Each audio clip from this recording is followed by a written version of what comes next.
Big Brother, mainstream media, government cover-ups. You want answers? Well, so does he. He's Alex Jones on the GCN Radio Network. And now, live from Austin, Texas, Alex Jones. It's already Tuesday, the 14th day of July, 2015. I'm your host, Alex Jones. Paul Joseph Watson is back from his investigation in Europe, back in London. He's going to be joining us on several huge topics. The fake ISIS beheading videos that have been revealed, the situation in Greece, this member of the Russian parliament or Duma, high level coming out, breaking down that the negotiations are already going on with the Russian military and the oligarchs to remove Putin and break up Russia. And they're talking about that happening by August or September. Larry Elder, syndicated radio host, best-selling author, will be joining us to break down the race hype that's being pushed across the country. And I got to say something. The Ku Klux Klan and other white supremacist groups say they're going to go to Charleston this weekend, nearby the church, where 9 people were killed. And I do believe the people were killed there. The perpetrator looks like he might have been wound up. He was on an amnesic drug. I said, look for that. If he's on an amnesic, it may be staged. And sure enough, he was on one of the most powerful amnesics there is. Similar to what Sirhan was on, what they admit he was drugged up to then believe he had shot RFK. But side issue, I don't know if I'm going to send any reporters, but I'm tempted to. The problem is, and it's a good thing, the Klan doesn't show up most of the time. They say they are, but a bunch of other rabble will. You know, it's one thing if you want to be a white supremacist or want to be a white separatist, and that's your worldview. I don't agree with it, but I can respect your view and understand it, just like the black separatist of the Nation of Islam.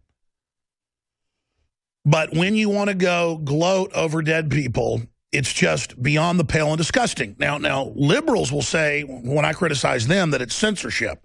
No, saying I disagree with them doing this is not censorship. Stopping them from doing it would be censorship. But that said, people should go get in their face under the First Amendment. It's like these people that go to dead veterans' funerals and then say you deserve to die because God hates fags, to use that slang term. And to say you died because the military's cursed now, as if it's their issue or as if it's their fault, even according to your perspective. I mean, it's trolling at the highest levels and is despicable and just feels like bad luck. I mean, the God-fearing side of me just cringes watching people do this type of stuff. Go to somebody's funeral that's done nothing to you, and then add some other issue to it. It's almost like those groups are paid to do that. Ku Klux Klan plans to rally at South Carolina State House. And then to march. NAACP commends South Carolina Confederate flag removal. And the Klan's idiocy makes the other idiocy of people actually thinking that the Confederate flag is evil and a symbol of slavery. It makes that look legitimate. And that's how this is done. So we'll be breaking all of that down coming up today. Robert Tosh Plumle will be joining us, the current Black Ops contractor who's testified before Congress many times, one of the most famous whistleblowers who's alive. And you ask, how can he still be flying C-130s for the CIA and others? Because he never blew the whistle on something illegal. He's a hero. And a lot of folks in the government support him.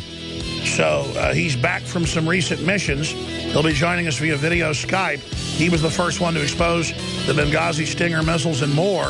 And now even Congress is covering it. He wants to talk about it.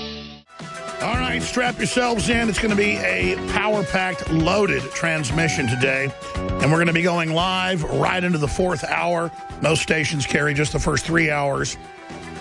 For years, I did 4 hours. And a lot of stations still carry the 4th hour. That's a re-air of the 1st hour. Or some stations carry the 2nd, 3rd, and 4th hour.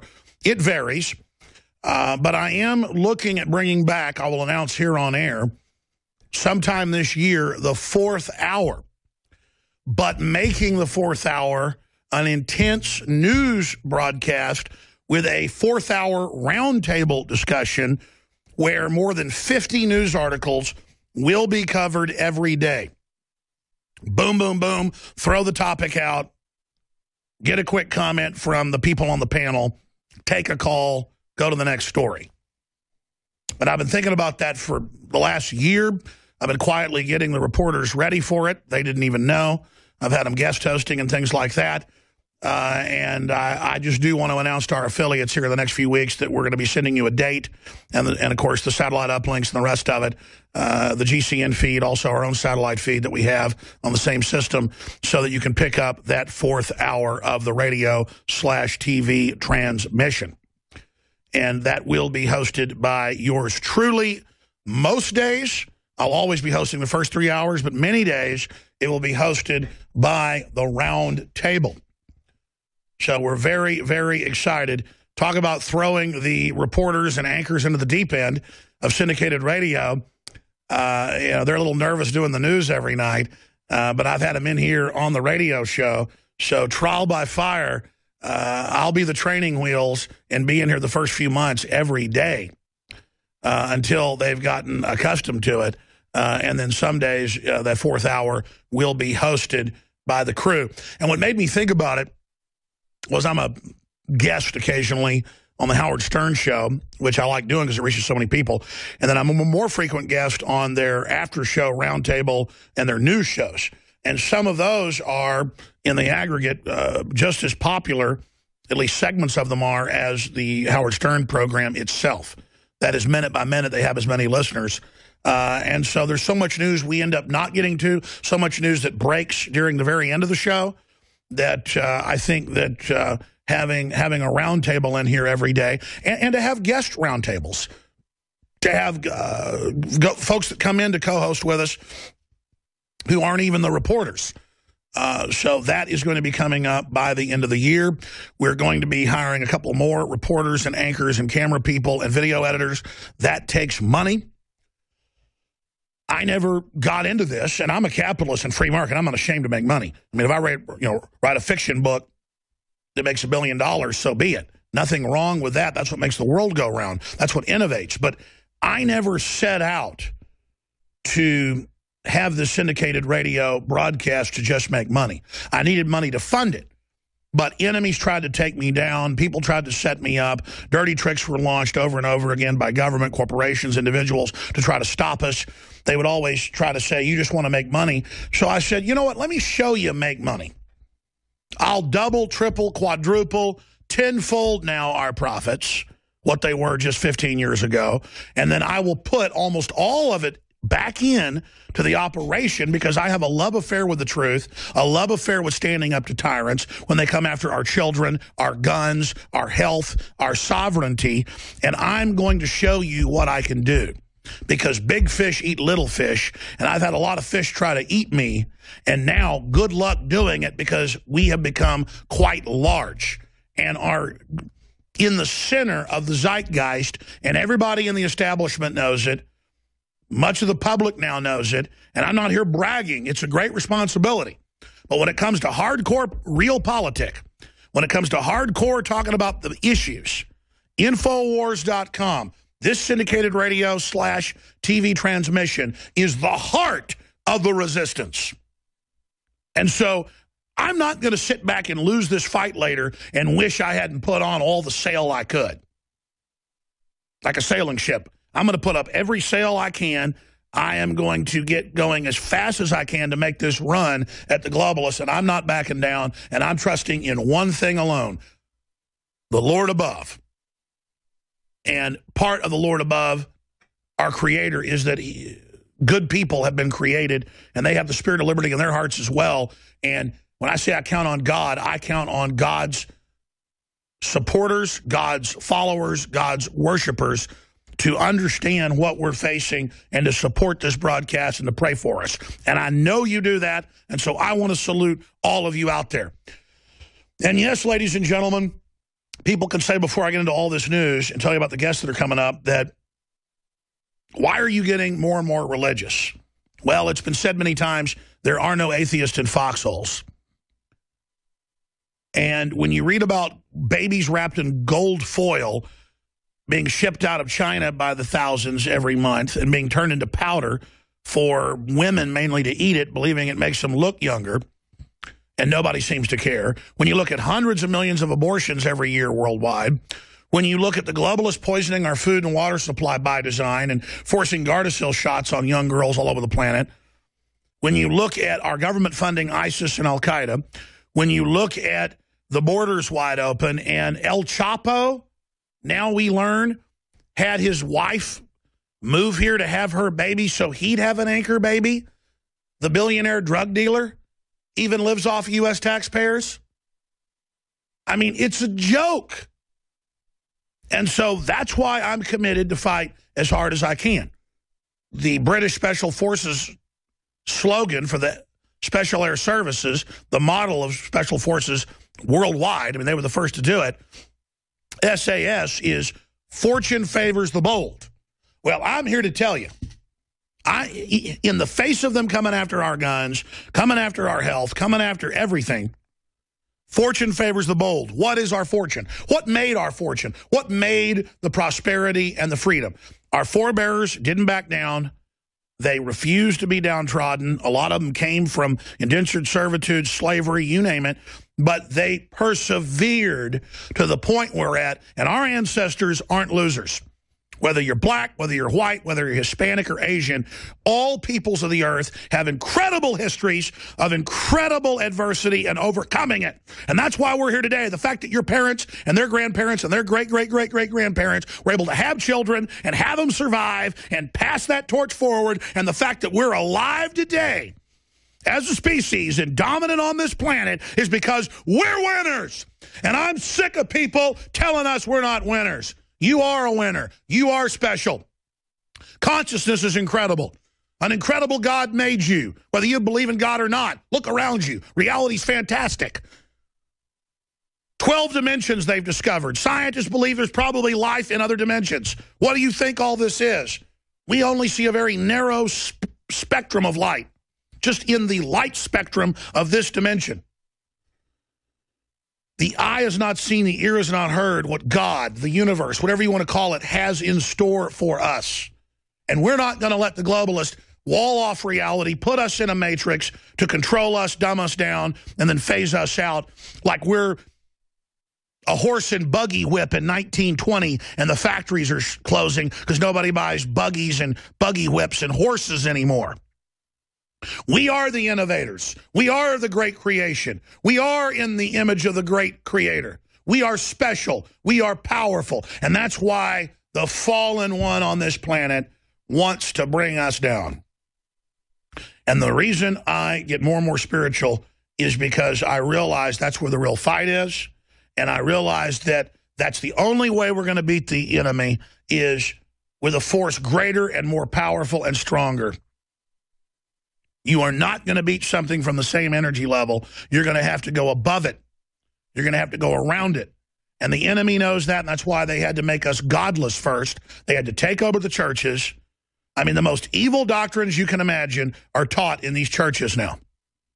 Across the board. And I'm no Pharisee or Sadducee up here claiming I've got all the answers. I know I can see evil. I know I can see it growing. I know the devil has captured the church in the world, from the Catholic Church to the Protestant Church, speaking the literal doctrine of Satan. One world government, planetary rule, collectivism, all the rest of it. And this just shows us how we're 2 minutes to midnight. And I will assure all the Christianoids out there of something very important.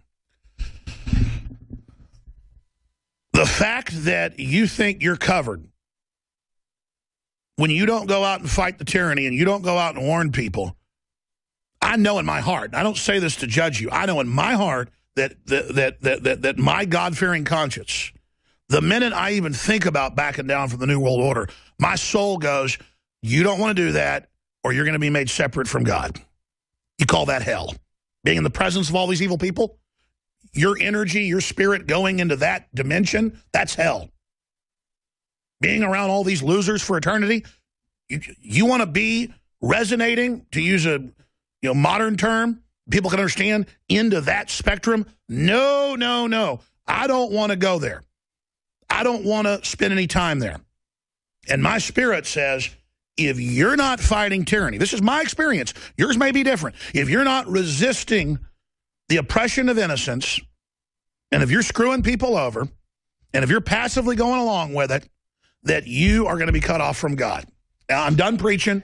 I'm going to stop. We got Paul Watson with huge breaking news joining us. We've got Larry Elder, always dynamic and informative, on the race war they're trying to start.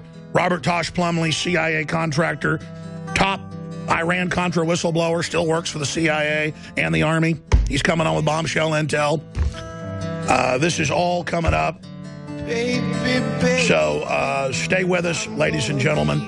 Infowars.com, prisonplanet.tv. Stay with us. Big broadcast, obviously. We're 24 minutes into this transmission. I went off on a rant about the state of the world. Basically, evil is people and ideas and systems that cheat God's system, the world's biological system, our spiritual system, and basically contaminate things with what I'd call galactic mental illness. Not treating others as you want to be treated. Not realizing that everything you do ends up coming back onto you. And that's just my gut-level philosophy. And the globalists are cheating all of that, believing they're going to transcend humanity and become gods. There's no way you're going to transcend anything without going through the steps God has set up for us. And just common sense says that. We have more information than the world's ever had, more of it at our fingertips, and people have never been as ignorant. That's an example of not appreciating things. I mean, my parents were middle class growing up, and I mean, if I had a pair of cowboy boots that wore out, they'd always buy something a couple sizes too big and tell me to wear, big socks so that I could keep the boots a couple years, and if the heels wore out, they went and got them repaired. And then we would go give them to somebody who was younger than me when they were too small. And I got maybe 2 pairs of shoes a year. I remember all the other kids in my neighborhood got 2 pairs of shoes a year. When my dad was a kid, he got 1 pair of shoes a year. And now my kids are great kids. They're sweet, but I catch myself just at the mall. Yeah, let's just go get some shoes. And I'm looking in their closet, and they got like 10 pairs of shoes. And then they can never seem to find their shoes. Or they don't like their shoes. It's not that they're bad kids. They're decadent like me compared to my predecessors because they have been in such abundance. So I made the decision to try to institute things where, no, these are your 2 pairs of shoes, and they get put back here, and we hang your clothes here, and we appreciate these, and we keep them clean. And you're going, yeah, that's common sense. It's how you raise a kid. I know. But if you look at society, everyone just throws their kid a Nintendo, handheld, or a Game Boy, or the more modern systems on a smartphone. And I go to a restaurant, and every child, I mean, almost every child. In fact, I've shot videos of it on my iPhone, speak of the devil, and meant to do a whole piece on it. There's a whole bunch of them on my phone. I should give it to Buckley, have them pulled off. And it's just videos of kids looking at the screen and never talking to their parents. And then I'll kind of walk behind them and get a shot from behind because I don't want to show kids' faces on TV. But the answer is just blur their faces out. And I can just show the parents talking to each other. They're the last generation, I guess, that do that. And then the kids aren't talking. They're on their phones. And now adults are doing this. And look, I know I'm stating the obvious. It's obvious that no one should drink tap water because glyphosate is in 99% of every municipal water supply source, FDA, EPA. Look it up for yourself. Glyphosate grows pancreatic cancer, kidney cancer, bladder cancer, urinary tract cancer, and it's in 99% of the water supplies, EPA.gov. and in very dangerous levels in major cities. But rural areas, it's even worse. It's being spread on the crops. And I know we all know that, but I still catch myself. I'll be up at 3 in the morning going to the bathroom. I walk over. I forgot to bring a bottle of water up, and I'll just, because I put purified water in a bottle of water, use it as a container, I'll just catch myself at the sink just drinking tap water. And at 3 a.m., I just go, I don't care. I want it. I don't want to go downstairs. And I'm just like, I need to be disciplined. And it's fun to be disciplined. I've been getting more disciplined in little increments, and I enjoy being disciplined. And sure, you can get too disciplined and become completely OCD. But those of us that are the opposite of OCD, we need to start trying to become more OCD and try to become a little more neurotic about putting our clothes up, putting our toothbrush up, doing that. Because if we can't do that, we're not going to tell our kids, no, you can't have television. We're going to go play a board game, or we're going to go paint, or we're going to go for a walk at night outside. The full moon's out. We're going to go hunt rabbits with a spotlight. Or you just go out at night for fun and have the private eyes that are following you try to catch you. Anyways, the whole point is that life is such an adventure. Stay with us. All right. I want to go to Paul Watson joining us from London. And again, the globalists have us chasing all the diversions, all the distractions, all their fiat currency. The real fortune to be had is freedom and a relationship with the creator of the universe and being able to raise your own family and to associate with who you wish and to engage in the great animating contest of liberty. And it's true that fortune favors the bold. If your fortune that you're looking for is freedom, and if you refuse to comply with tyranny, you will live in a freer society, and you will then consequently be wealthy, you will be successful, you will be empowered. And it depends on what wealth you're looking for. A wealth of friends, a wealth of ideas, a wealth of enjoyment, camaraderie, an honorable life. There are so many forms of wealth. And the globalists have made us very poor indeed when the average American doesn't know what Independence Day is, or 19% of Americans know what the First Amendment is in a new national poll. Here is some of the news that's coming up. Ku Klux Klan plans rally at South Carolina State House. They have a right to do it. I have a right to say it is horrible. It is distasteful. It is sickening, just like going to dead vets' funerals and injecting your anti-gay marriage agenda. What does that have to do with that? It is meant to absolutely inflame people's emotions, obviously. Coming up, food stamp beneficiaries have exceeded 45 million for 48 straight months. New economic numbers. The new federal tax revenue coming in through June so far is $2,446,920,000,000, a record level, but still the feds run a $313 billion deficit. They will spend any amount of money that we bring in because the bankers want us insolvent to take us over. Continuing, ladies and gentlemen, 10 horribly violent crimes that were committed by illegal immigrants just recently. A Michael Schneider article at Infowars.com. We're going to hit some of those. Globalist assault on tax competition rouses opposition. Global government's being formed. The New American, Alex Newman, breaks it down. And there is massive pressure to force governments around the world to unify taxes at above 80% federal alone. That's why in France, the average person pays over 90% in taxes. Some people over 100% to impoverish them. That's a Forbes headline, by the way, 101% in France. So we're going to be getting into that. Obama readies a transgender military.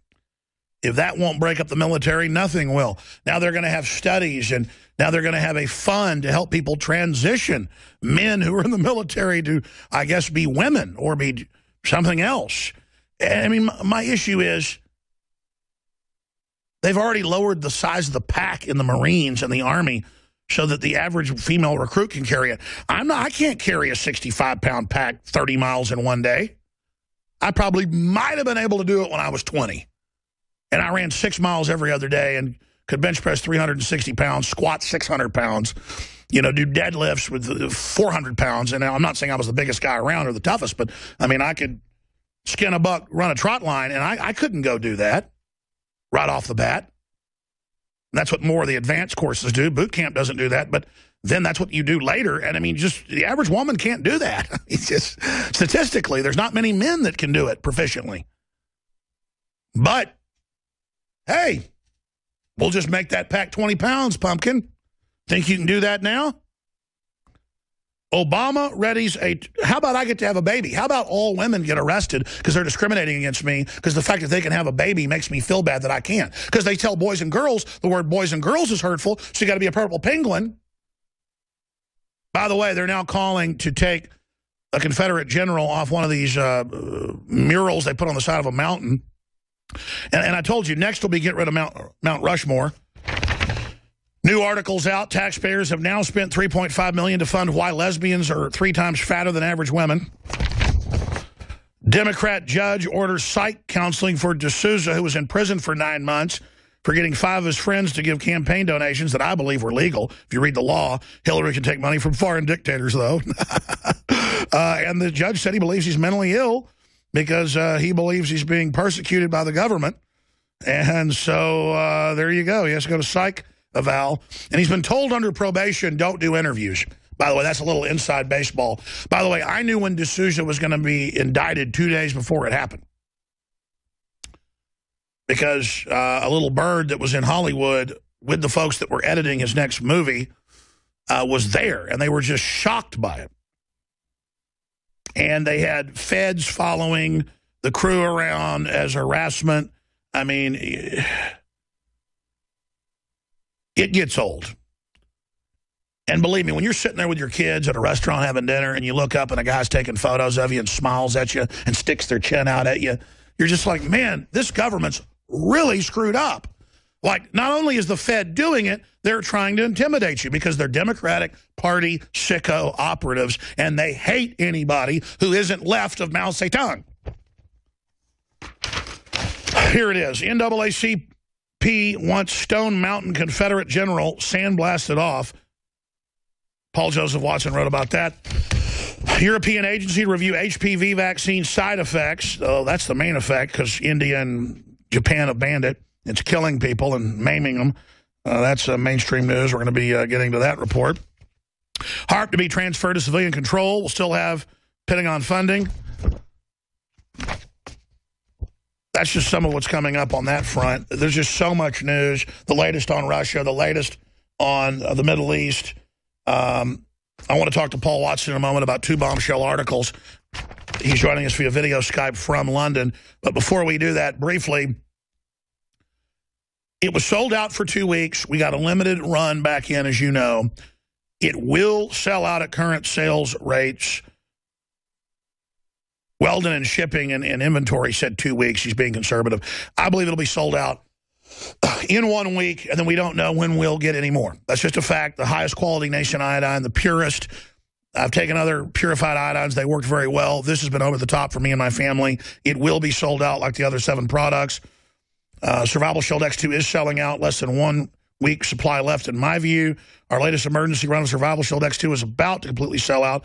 It looks like we'll be out by early next week.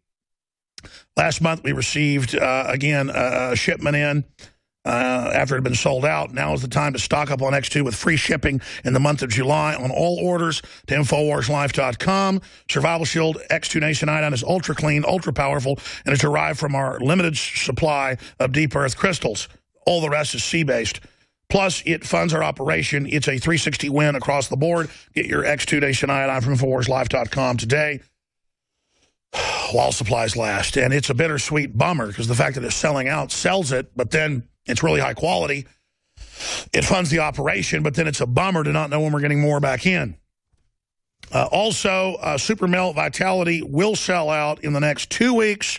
So will Super Female Vitality, but it looks like more will be in within a month or so. So we'll just be sold out for a few weeks on that. But if you want it, It's available, free shipping right now at InfoWarsLife.com and InfoWarsStore.com. And Prostagard sold out, as you know, for about 2.5 months. It is back in, the strongest formula with 10 ingredients, 3 of them certified and admitted to be good for your prostate, even by the government. And most products, you can't say that, but purified saw palmetto. Read about the other 9 ingredients. It's an informational video up on the site and a breakdown of it, InfoWarsLife.com. And it just does amazing things to block the BPA. I don't really know everything it exactly does. I'm not a chemist. I'm not a doctor. I'm not a biologist. I'm not it's well known. You can go read all the medical literature about saw palmetto, but that's just one of the ingredients. Vitamin D, zinc, selenium, copper, magnesium, chromium, molybdenum, plant sterol, saw palmetto, berry powder, and lycopene, they say.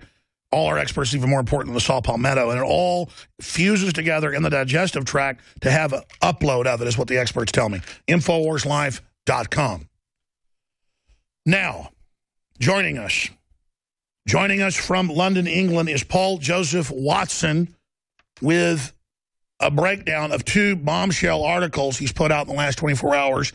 U.S., and when they say U.S., globalists in control of the U.S., because they're running us in the ground as well with economic war, while they consolidate power outside the nation state. U.S. conspiring with Russian oligarchs to overthrow Putin, says Duma member. Well, when I heard him speak for 25 minutes, that's how long the speech is, or the interview, everything he says is actually open source true. So see, I don't just believe this guy. And then it continues, who is behind the staged ISIS beheading video? Bizarre footage reportedly released by Russian hackers. And if they did stage the video, they deserve Oscars because it looks exactly like the original background. I remember saying that very beheading had to be staged. I'm not saying ISIS isn't killing people, because it was cinematic. It looked more real than reality. It was so well done. It looked like something Stanley Kubrick would come out with. I mean, it looked too real, more real than real. And then now you have it filmed from a distance that an ambassador's aide shot. That's exactly how they do it. And you can see them in there producing it. And we know, they don't have an army of 7-foot guys chopping 5-foot people's heads off, marching them by the beach. I mean, it's or with perfect sand dunes and a background that isn't real. Because there's something about fake film cinema that looks like magic. You know what I mean? And we should do a whole piece where we show the beheadings. Well, then they censor us. Where we just show still shots of it to break it down. So Paul Watson will go over that as well. And his latest article where they may move to pull down Mount Rushmore next. But before we go any further, Paul, which one of these do you want to tackle first? Well, let's start with the Mount Rushmore thing, because that's the one that came out this morning. So basically, this is the NAACP in Atlanta. They're now literally calling for this Stone Mountain Monument, which is the largest bas relief sculpture in the world. This is iconic and historic. It's bigger than a football field. It's bigger than Mount Rushmore. It took decades and decades to complete. It wasn't even completed until 1972 because they kept having to go back to complete it. So they're now literally calling for it to be sandblasted off the face of this mountain in the name of political correctness. This sounds like the Taliban blowing up Buddhist idols. Well, exactly, Alex. I've been saying for months that so-called progressives are moving ideologically closer to ISIS terrorists because for a year, ISIS have been destroying historical statues and monuments that, quote, offend their radical ideology, which is now exactly what's happening with leftists. There was a video about a week ago where they did a man on the street thing, this media organization, and they said, Washington, D.C., it's named after George Washington. He owned slaves. Should we rename Washington, D.C.? And the majority of the people, who, of course, also think that Beyonce should have the right to ban the First Amendment because of racism, said, yes, we should change the name of Washington, D.C. and call it Black City or Mixed Race City and all these other ridiculous terms. So it's actually getting to that level. Of course, we had a CNN discussion last month in the light of this Charleston shooting where they said, you know, when do we get to the point where we call for the removal of statues of Thomas Jefferson? And Don Lemon and this other host on CNN were having a rational, sober debate about actually yanking down Jefferson statues and monuments in Washington, D.C. So now they're talking about doing the same in Georgia. And of course, Memphis City Council, as you reported, just voted to dig up the dead body of the Confederate General Nathan Bedford Forrest, move it to a different location and sell off his statue to the highest bidder. So again, we make the point. This is the translation of this social justice warrior mental illness that's been raging on social media for years and years. Now it's actually translating into law and physical action because politics is downstream from culture. So whatever they set up the cultural narrative to be, which after this Charleston shooting is, you know, any representation of the Confederate flag is racist and evil, they're now translating that into actual council votes, legislature votes and laws, which will physically remove from the pages of history this iconic art, whatever you think about it, just as ISIS terrorists are doing across the Middle East. Well, I agree with you, Paul Watson. You want to get into the Russia situation or get into the ISIS situation? We'll get into the ISIS situation. One more thing on that, though.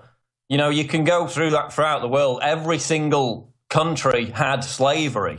You know, the Chinese had slaves. In fact, Chinese slaves built the terracotta army, which is this much celebrated, you know, life-size figures of these terracotta warriors.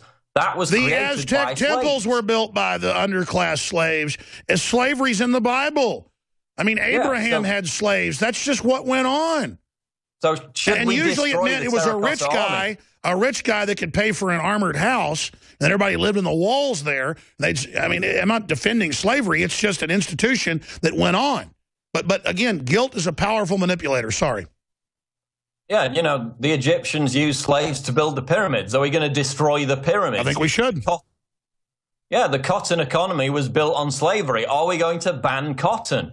iPhones are made by slaves in China. Should we ban iPhones? They only target these bastions of so-called white Western culture because that's what they're currently trying to overturn. They're targeting Robert E. Lee because he was the commandant of West Point. His grandfather his grandfather was the right-hand man of George Washington, not his father. And he was probably one of the greatest field generals ever. They think he was better than Napoleon. We're not defending Napoleon. It was just he was a master military person. And Stonewall Jackson was probably even better than Lee. And the South's military, it was like one of the best in history. I mean, that's just a fact. And now there's even a story out of England where they're talking about banning any representation of chains or shackles.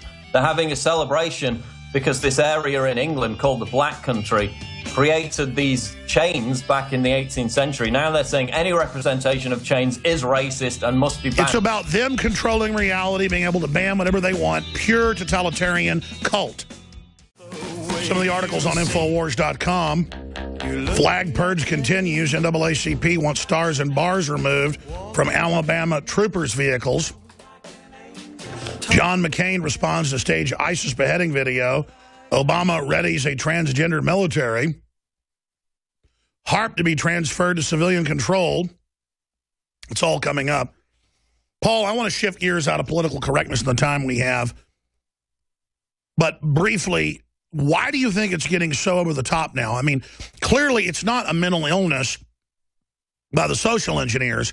If they can ban symbols and ban speech, they have control and they've ended the most key component of freedom. That's exactly it. They've become emboldened since this Charleston shooting. And now they're just going hell for leather with this hysteria. I mean, we had an article yesterday about the no flagging challenge. This is literally people violating private property rights, going onto people's homes, tearing down Confederate flags and putting it up on Vine and YouTube. Now we're getting reports of people being threatened at gunpoint for having Confederate flags flying from their house. So if you think about it, is it really a great idea for people to go and violate private property, attack private property in southern states where these people are going to be armed. They're going to have guns. They're going to end up getting shot. Is that really a great idea? But now actually people threatening people at gunpoint for having Confederate flags on their own property, not even trying to confront people, just having them attached to their house. We're now getting reports of that. So again, if they want to gin up this racial confrontation, that's exactly what they're going to get. It's just going to end in more bloodshed. Well, we know that whether this shooting in Charleston was completely staged or completely real, this whole race war atmosphere contributed to this mentally ill person who got his gun illegally. He got it through the instant check, but for some reason that didn't stop him. But regardless, it sets a precedent where anybody can commit a crime cloaked in its image and then you ban it. I mean, this is just mindless. But they're certainly turning the heat up right now, Paul. Well, yeah, and the funny thing is, it's the Streisand effect, isn't it? The past 3 weeks, I've never seen more Confederate flags than in my entire life. So in the name of banning it, it's just become more apparent.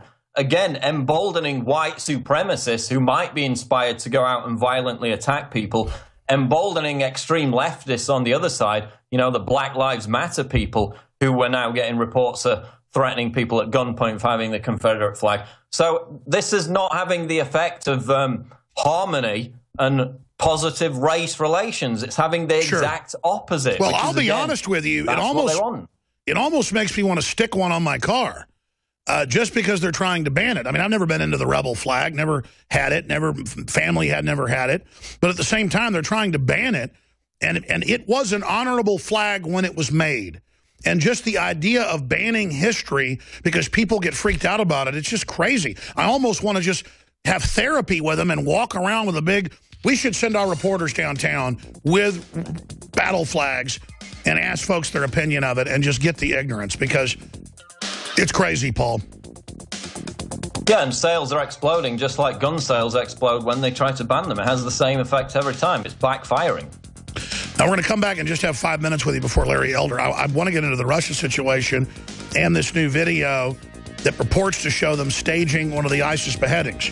The videos are clearly staged, but is this video of the staging real, or is it a fake too? Stay with us. Coming up at 40 after, David Knight joins us with breaking news. We've got a lot of great reporters. We're going to start having them sometimes not in studio with me here in the War Room, but in Studio B. And we have Studio C getting set up. So David Knight with breaking news will be joining us coming up. Jade Helm kicks off tomorrow. Joe Biggs, Jakari Jackson, and others going to be on the ground covering it. But right now, let's go back to Paul Watson. Paul Watson finishing up with this latest video. Who is behind the staged ISIS beheading video was your article. What do you think is going on? Well, this was released over the weekend by a pro-Russian hacktivist group, which is based in Ukraine, called Cyber Berkut. And obviously, as you've seen from the video, it shows a film set with a scene that's made to look like desert scenery. 2 professional cameras recording it, a lighting rig. It all looks very professional. So they claim that it was hacked from an aide to John McCain, hacked from his, quote, electronic device during a recent trip to Ukraine. That prompted McCain to come out last night and state on Twitter, another nutty conspiracy theory from Russian internet trolls. I'm very proud to be target of America's enemies. So the speculation is, you know, was this created by a conspiracy theorist to create buzz on the internet? Was it produced by the Russian hackers themselves, which seems like the most likely explanation? Or is it taken from some kind of theatrical production or movie? We know that a film out of Turkey depicted an ISIS beheading, so it could be one of those 3. It seems more likely to be an attempt to embarrass John McCain, because in this tweet he also talks about, oh, they doctored photos of me meeting with ISIS leaders. There was some speculation about that when he met with Syrian rebels. But by the way, he defended those visits against Senator Paul 3 years ago and 2 years ago and admitted it and said, I'm proud of it. You should meet with him too. So he's been caught in a big lie. I wasn't aware that he did that, Paul. Wow. I mean, I knew he responded, but I hadn't read your article yet because it just came out. That is huge. Do you have it in the article? Because my memory serves. McCain admitted he met with him. No, we've got the photo in the article where he's meeting with Abdel Hakim Belhaj, who was the guy they empowered armed to overthrow Gaddafi in Libya. He's now the leader of ISIS in Libya. And McCain was pictured with Lindsey Graham, presenting him with an award. So yes, he has been pictured with actual ISIS leaders. He also met with those Syrian rebels who later defected to Jabhat al-Nusra and these other jihadist groups who are almost as barbarous as ISIS. So again, yeah, that smacks of desperation. He has to draw attention to that when it's been proven that he has met with ISIS leaders like Belhaj. So it's very interesting that he would even mention that in this context. But Paul, if you go back to when that happened 3 years ago, he defended it on the news and said, of course I'm listening to the rebels. You know, I've got courage to go in there and do this. So he's on record admitting it and defending it, and now I just saw his tweet saying he didn't meet with them. He is incredibly arrogant. No, he's been caught in a flat-out lie once again, but it doesn't seem to have bothered him in the past.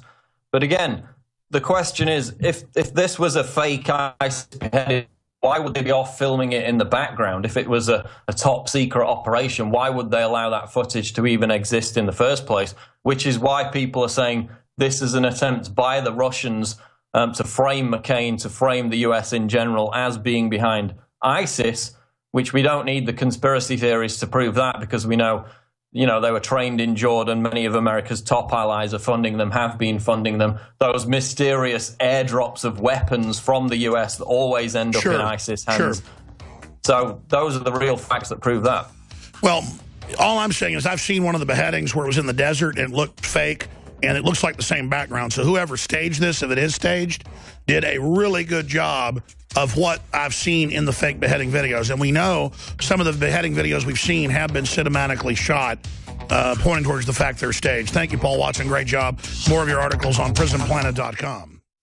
Larry Elder is a best-selling author, syndicated radio host, and a really smart fella. LarryElder.com is one of his websites. He joins us for the next 40 minutes or so. Then David Knight will join us from our Situation Room with some breaking news and some analysis. And then we've got a CIA whistleblower on Benghazi with breaking information, Tosh Plumle, joining us in the third hour. Look at this story out of Breitbart. Mexican drug lord El Chapo, the guy tweeting at Donald Trump saying, I'm going to get you, told his wife to give birth to anchor babies in the U.S. so they'd be U.S. citizens and could be paid for. So isn't that just special? And doesn't that illustrate everything that Donald Trump is saying?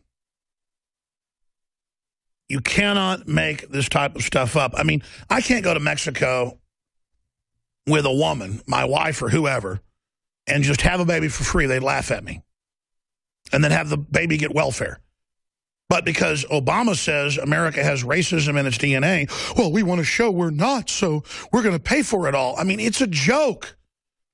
And then Donald Trump is saying things that are true, and the media acts like he's saying incredibly insane things. And that's what Larry Elder is here to talk with us about. But now the NAACP wants Stone Mountain Confederate generals sandblasted off Mount Rushmore. So they want that blasted off. What's next? Mount Rushmore? Well, I said it before Rush Limbaugh. And I said it before, and I'm not bragging, I don't say this stuff as hyperbole. And I said it before Louis Farrakhan. On record a week before, I said, are they going to ban the American flag? Because it flew over indentured servants, slaves, you name it. Every flag more than 200 years old flew over slaves. I mean, the Bible, the Old Testament, everybody had slaves. Black Africans had slaves. People in the Middle East had slaves. I'm not defending and I have no connection to it.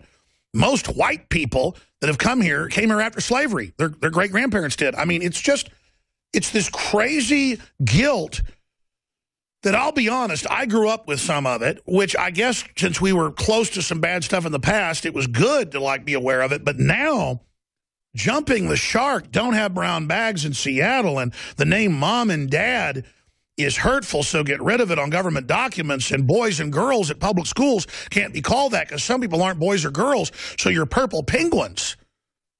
And telling a minority, good job, they tell the faculty, don't do that. It's condescending. It's turning us into mentally ill basket cases. But still worse, it's causing a backlash and making people that weren't racist then project the political correctness onto people, not understanding it's the political class engaging in this. That's my view on it. We're going to get Larry Elder's take on it now. But I tell you, Larry, I see this stuff going on the news, and I can't even believe it. It's so ridiculous. It's like satire. It's like a Monty Python episode. I mean, does the controlled, crazy left realize how whacked out they are? I mean, they're running things. They must know what they're doing. What's happening here?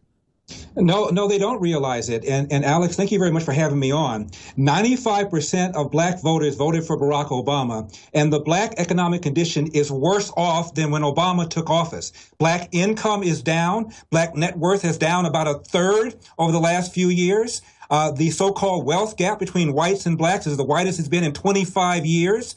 I don't know what more Obama could have done to the black economy other than take a baseball bat to it, and still he is celebrated by black voters. I don't get it. The primary problem in America is not police officers going after black people. It's not the Confederate flag. It is the implosion of the black family. Back in 1965, 25% of black kids were born outside of wedlock. Now, Alex, the number is over 70%. I didn't say this. Obama said it. If you grow up without a dad, you are 5 times more likely to be poor, 9 times more likely to drop out of school, 20 times more likely to end up in jail. Do the math. Why are we talking about that? How do we go from 9 innocent worshipers in Charleston being murdered by this guy to a discussion about the Confederate flag? It is just bizarre. And in 1963, Alex, 4 black kids were bombed in Birmingham, and that time, George Wallace was the governor of Georgia, the one who said segregation now, segregation forever. The chief cop was a guy that sicked water hoses and dogs on black people. The Klan was so virulent. They called Birmingham Bombingham because there were 2 or 3 bombings just that very week. Fast forward to now, the South Carolina governor is a woman of Indian descent. One of the 2 senators is a black person. And we're still talking about racism in America. Give me a break. This is not your grandfather's America, for crying out loud. And I guess the controlled left uses race to manipulate people and to divert off the real issues. And so they're desperate to, I guess, reassert it on a new generation to create more division. I mean, what are they trying to do? That's exactly what they're trying to do. They can't talk about economic growth because this recovery has been the worst one arguably we've ever had, certainly the worst one since the Second World War. So let's divert attention. Let's talk about racism. Let's talk about Rachel Dolezal. Let's talk about the Confederate flag. Let's talk about anything other than the damage the left has done to the black family, to the inner cities, to black income. Alex, I wrote a book called Dear Father, Dear Son, and I urge your listeners to just read the reviews before you decide to buy the book. It's about my father who did not know his biological father. No, I've read the book. I couldn't put it down. I read it a couple years ago when it came out. Thank you. He grew up in the Jim Crow South.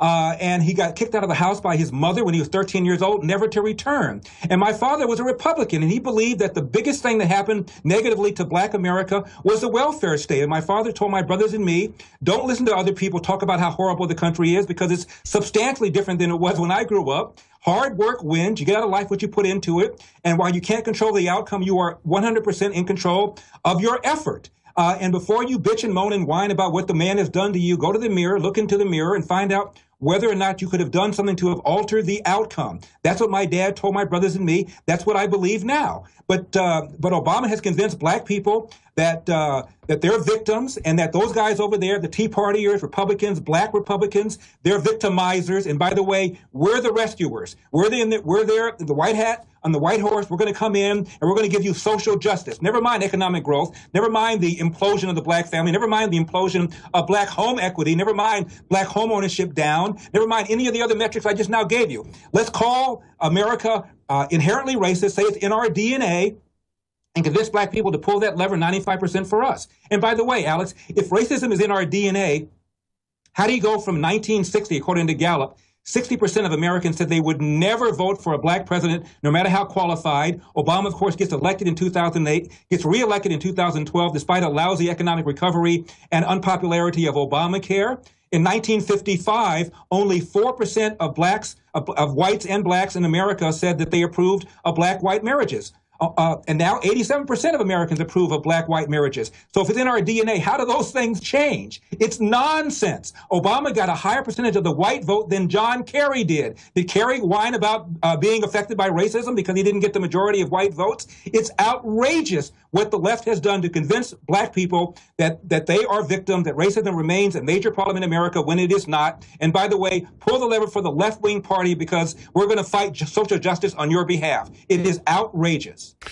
My problem is there's no doubt the Republicans have a better platform and better, more Americana ideas that'll make us a successful country and what made us so great. And they're the party that helped end slavery. They're the party that passed the Civil Rights Act. It is an inverted reality that we see here. But the Republican leadership now goes along with the Democrats and never really calls Obama out on what they're doing. And so until that happens, I don't think this country has a prayer, because I grew up in Dallas, Texas, and, you know, going to high school there, I mean, probably a third of the high school or more was black. And most, you know, my friends in sports and stuff were black. There was some racism back and forth, but that was mainly between hillbillies and who were racist and black folks that were racist. But it wasn't anything like it is now, where you're just bombarded with it. I mean, it is just insane. Yeah, the Republican Party, interesting that Eric Holder said that America, when it comes to race, is a nation of cowards. I would say the Republican Party, when it comes to race, is a party of cowards. Instead of saying what I just now said, it's, oh, I once marched with Martin Luther King 50 years ago. I care. I care. What you ought to be talking about is the damage the left has done to the black middle class, the damage things like race-based preferences have done. They've created a higher dropout rate among black students. They get in under race-based preferences. They ought to be talking about the damage done to the city through urban renewal and through forced busing. They ought to be talking about these lousy government schools where 50% of blacks drop out of school and those who graduate cannot read, write, and compute at grade level. Instead, we're talking about what the white man has done and the Confederate flag and nonsense that has nothing whatever to do with the current plight of the black middle class. Well, I think you've really hit the nail on the head there when you talk about they've taken our basic freedoms, they've taken our economic future, they've taken our jobs, and then all they give us is identity politics. That's why they're now drilling down into saying transgender. Don't say dad and mom. Don't say husband and wife. Don't say boy or girl. They're doing this with a straight face to just kill any identity that isn't just worshiping the state. And that is why, Alex, Trump is resonating. And if I were Trump, I'd broaden the argument. He has not made the argument that illegal aliens pose a threat to job prospects of people living in the inner city. A friend of mine is named Peter Kirsanow. He sits on the U.S. Civil Rights Commission. He's black, and he said that all three sectors of the commission, moderates, conservatives, and liberals, agreed to a letter they sent to Marcia Fudge, a woman who's on the Congressional Black Caucus, and said, what's going on? Why aren't you stopping these porous borders? You're threatening the jobs and the promotions of inner city people, most of whom are black people. And he said he hasn't even heard back. So what Donald Trump should be talking about, in addition to talking about the illegality, is the threat that illegal aliens pose to the job prospects of people living in the inner city. Sure, and nothing against the people pouring across wanting a better life, but here's the bottom line. A lot of them are criminals fleeing justice, and that's a fact. But more importantly, they are colonizing the former black areas and pushing the blacks out and taking the jobs. That's why the unemployment doubled. You're listening to The Alex Jones Show. I'm your host, Alex Jones, syndicated radio host, best-selling author. Larry Elder is our guest till about 40 after. This is a short segment. We'll be back with us in the next segment.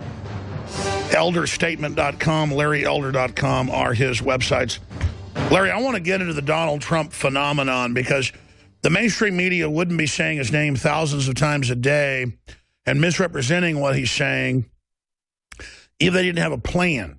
And I think it is to distract from the other Republican candidates thinking that Trump isn't serious, is going to drop out later. That's just what my gut's saying. But regardless, he's saying things that are true, so he has to be defended. But I know he's a really smart guy. He doesn't seem to defend himself very well in the way he's responding to a lot of this. But you were getting into black unemployment that, as you were just saying, has doubled the last 7 years. And there's incredible friction between the immigrant community that's mainly Hispanic and blacks. That's in local news. Where do you see all this going? Well, I disagree. I think Donald Trump has been defending himself just fine by not apologizing, by not backing down the way Republicans normally do. Recall when Todd Aiken said legitimate rape, all he was saying is some women, in fact, lie about rape. Not very many do, but about 10% apparently do.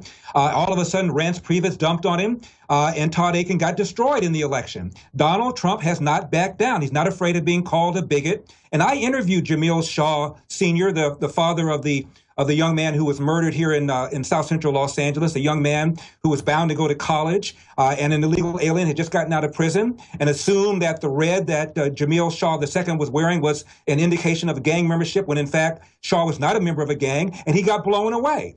And Donald Trump has brought out Jamil Shaw Sr. to talk about all of this and to humanize this. This is very important. Sure. Well, Larry, I want to be clear. I mean, I think he has done well not apologizing.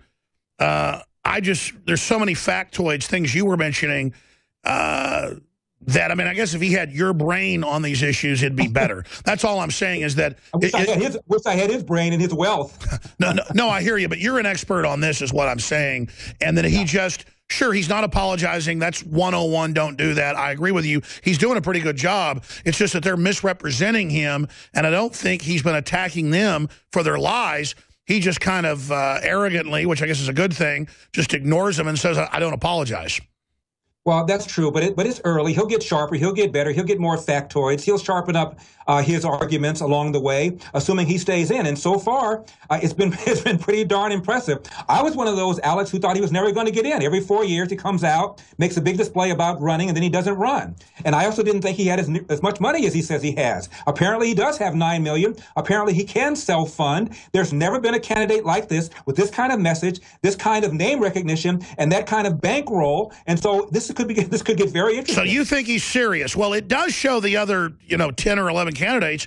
Why aren't they getting hardcore on anchor babies? I mean, El Chapo, the billionaire drug dealer, is on record telling his wife to come up here and have anchor babies. We have to pay for billionaire drug dealers' kids now? I mean, this is ridiculous. He's also on record threatening Donald Trump, for crying out loud. And this issue is a very important issue for people living in the inner city. And I think once more black people realize he's talking to them and talking about their economic interests, it'll be fascinating to see what kind of black support this Republican guy gets. Well, I mean, I would certainly rather Donald Trump than a Hillary Clinton in there. But in your gut, and I really respect your opinion on this, you don't think he's some type of ringer just getting political attention for his overall empire? Oh, I think it's all of the above. I think that Donald Trump feels the worst thing that'll happen is his name recognition will be even higher, and maybe he'll make even more money. But I don't think he anticipated the fallout. I don't think he anticipated that ESPN and NASCAR and Univision and NBC would dump him, and other people are also thinking about dumping him. He may even lose clients in his condos. Who knows? But I think overall what Donald Trump feels is the worst that'll happen is my brand will be even bigger, but maybe I'll make some noise. Maybe I'll make something happen. And let's not discount the possibility that he's sincere. He thinks the country's going to hell in a handbasket. He thinks our foreign policy is weak. He thinks our deals with various other countries are weak, and he thinks the country is going down, and he thinks he, as a business person, can do something about it. I applaud the idea of him going off the grid for this time and spending his time and his energy and his money trying to make the country better as opposed to making more money. Why aren't people applauding that? I guess I have to say I applaud him because he is getting persecuted now, and he's not backing down, and he's not going to do the Miss America thing. He's going to focus on the campaign. Again, though, Larry, doesn't this show the other Republicans what they should have been doing the whole time? It most certainly does. The other Republicans are wusses, and that's one of the things that pisses people off. I mean, how did we get Obamacare shoved down our throats? How did that happen? Obamacare, unpopular, not a single Republican vote, and you guys couldn't figure out a way legislatively of stopping this thing? Larry Elder, LarryElder.com. Stay there. I want to come back and get your take on how do we reverse Obamacare? How do we control the border? How do we stop the hemorrhaging of our sovereignty straight ahead? And what is he most worried about with Obama in Obama's last year and a half? Final segment with Larry Elder, syndicated radio host, best-selling author. David Knight's got analysis on all of this that ties together with Dinesh D'Souza being ordered by a Democrat judge to attend psychiatric counseling for his mental illness. The judge is now diagnosing from the bench that he thinks the government's too big and bad. That's now a mental illness. That's right out of the Soviet Union. right out of the Soviet Union. So that's coming up in a moment. Again, Larry Elder has been breaking down how we're having our basic rights being removed, but they're being replaced with infighting and obsessing over what color somebody is or where they're from. And then the sensitivity to it becomes just a ball and chain. But what I was getting at here is that what they do with political correctness on black and white relations or with the open borders or with kids can't call themselves boys or girls, but purple penguins because it's hurtful. We talk about this, and it doesn't sound like reality. It sounds like mentally ill cult leaders run the country. And so if it's already gotten this bad and they want to kick Donald Trump off the air with his TV shows because he said we got a bunch of criminals coming up here to escape justice and they shouldn't be getting their babies paid for. I mean, nobody else allows this. And so it is a upside downing of reality. What comes next, Larry Elder? And how do we overturn this? How do we defeat this system when the public schools don't teach reading and writing anymore? They just teach bizarro basket casing of don't be a boy and girl. Boys are in the girls' bathroom. Girls are in the boys'. You know, you're a purple penguin. Let's learn about your white guilt all day on MTV. I mean, it's just crazy. Donald Trump used the term silent majority. What people need to do is stand up and defend the values and the freedom that made this country great. We need more people like you speaking out. I mean, it is insane. And Donald Trump had the cashews to not once, not twice, but 3 times when he was in Phoenix, call Al Sharpton a con man. Who has done that? What other public figure has honestly and accurately called Al Sharpton a con man other than Donald Trump? And Donald Trump gets dumped by NBC, but MSNBC, one of NBC's subsidiaries, has given Al Sharpton, perhaps the most notorious anti-Semitic race hustler in America, his nightly show for an hour. Scotty, beam me up. It's insane. And you're quoting the late Congressman Jim Traficant. I mean, it really is time to be beamed up, Scotty. I mean, this is, what do you expect next out of this lunacy? Next thing, he's going to push for further gun control. Every time something happened, like what happened in Charleston, South Carolina, Obama talks about more gun control. Now, Dylann Roof did not stand up there after communing with these 9 innocent worshipers and pull out a Confederate flag and shoot people. He pulled out a .38. We ought to be talking about whether or not somebody in that church with a concealed carry permit might have minimized the damage. We ought to be talking about what's going on in Chicago and Washington, D.C., 2 cities with very stringent gun control laws, very high per capita murder rate. Most of the people being killed are black people. We're not talking about that, though. We're talking about the Confederate flag and Donald Trump. It is crazy. Well, look, I don't want to pull a Han Solo here on folks, Larry Elder, but if I was a senator, especially a black senator in the South, where there are some crazy racist white people, and I'm going to be given a sermon, there's going to be one of these up underneath the pulpit, 357 Magnum. You know, it's only 6 shots, but I'm a good aim with it, and I'll be able to defend myself. I mean, in this day and age, we know more guns mean less crime. We know these killers, whether they be on drugs or be racist or whatever, only hit people they think are going to be disarmed. Isn't it time to start making areas hard targets? I mean, when ISIS tried to attack in Garland outside Dallas, it was an off-duty cop took those guys out before they could kill anybody.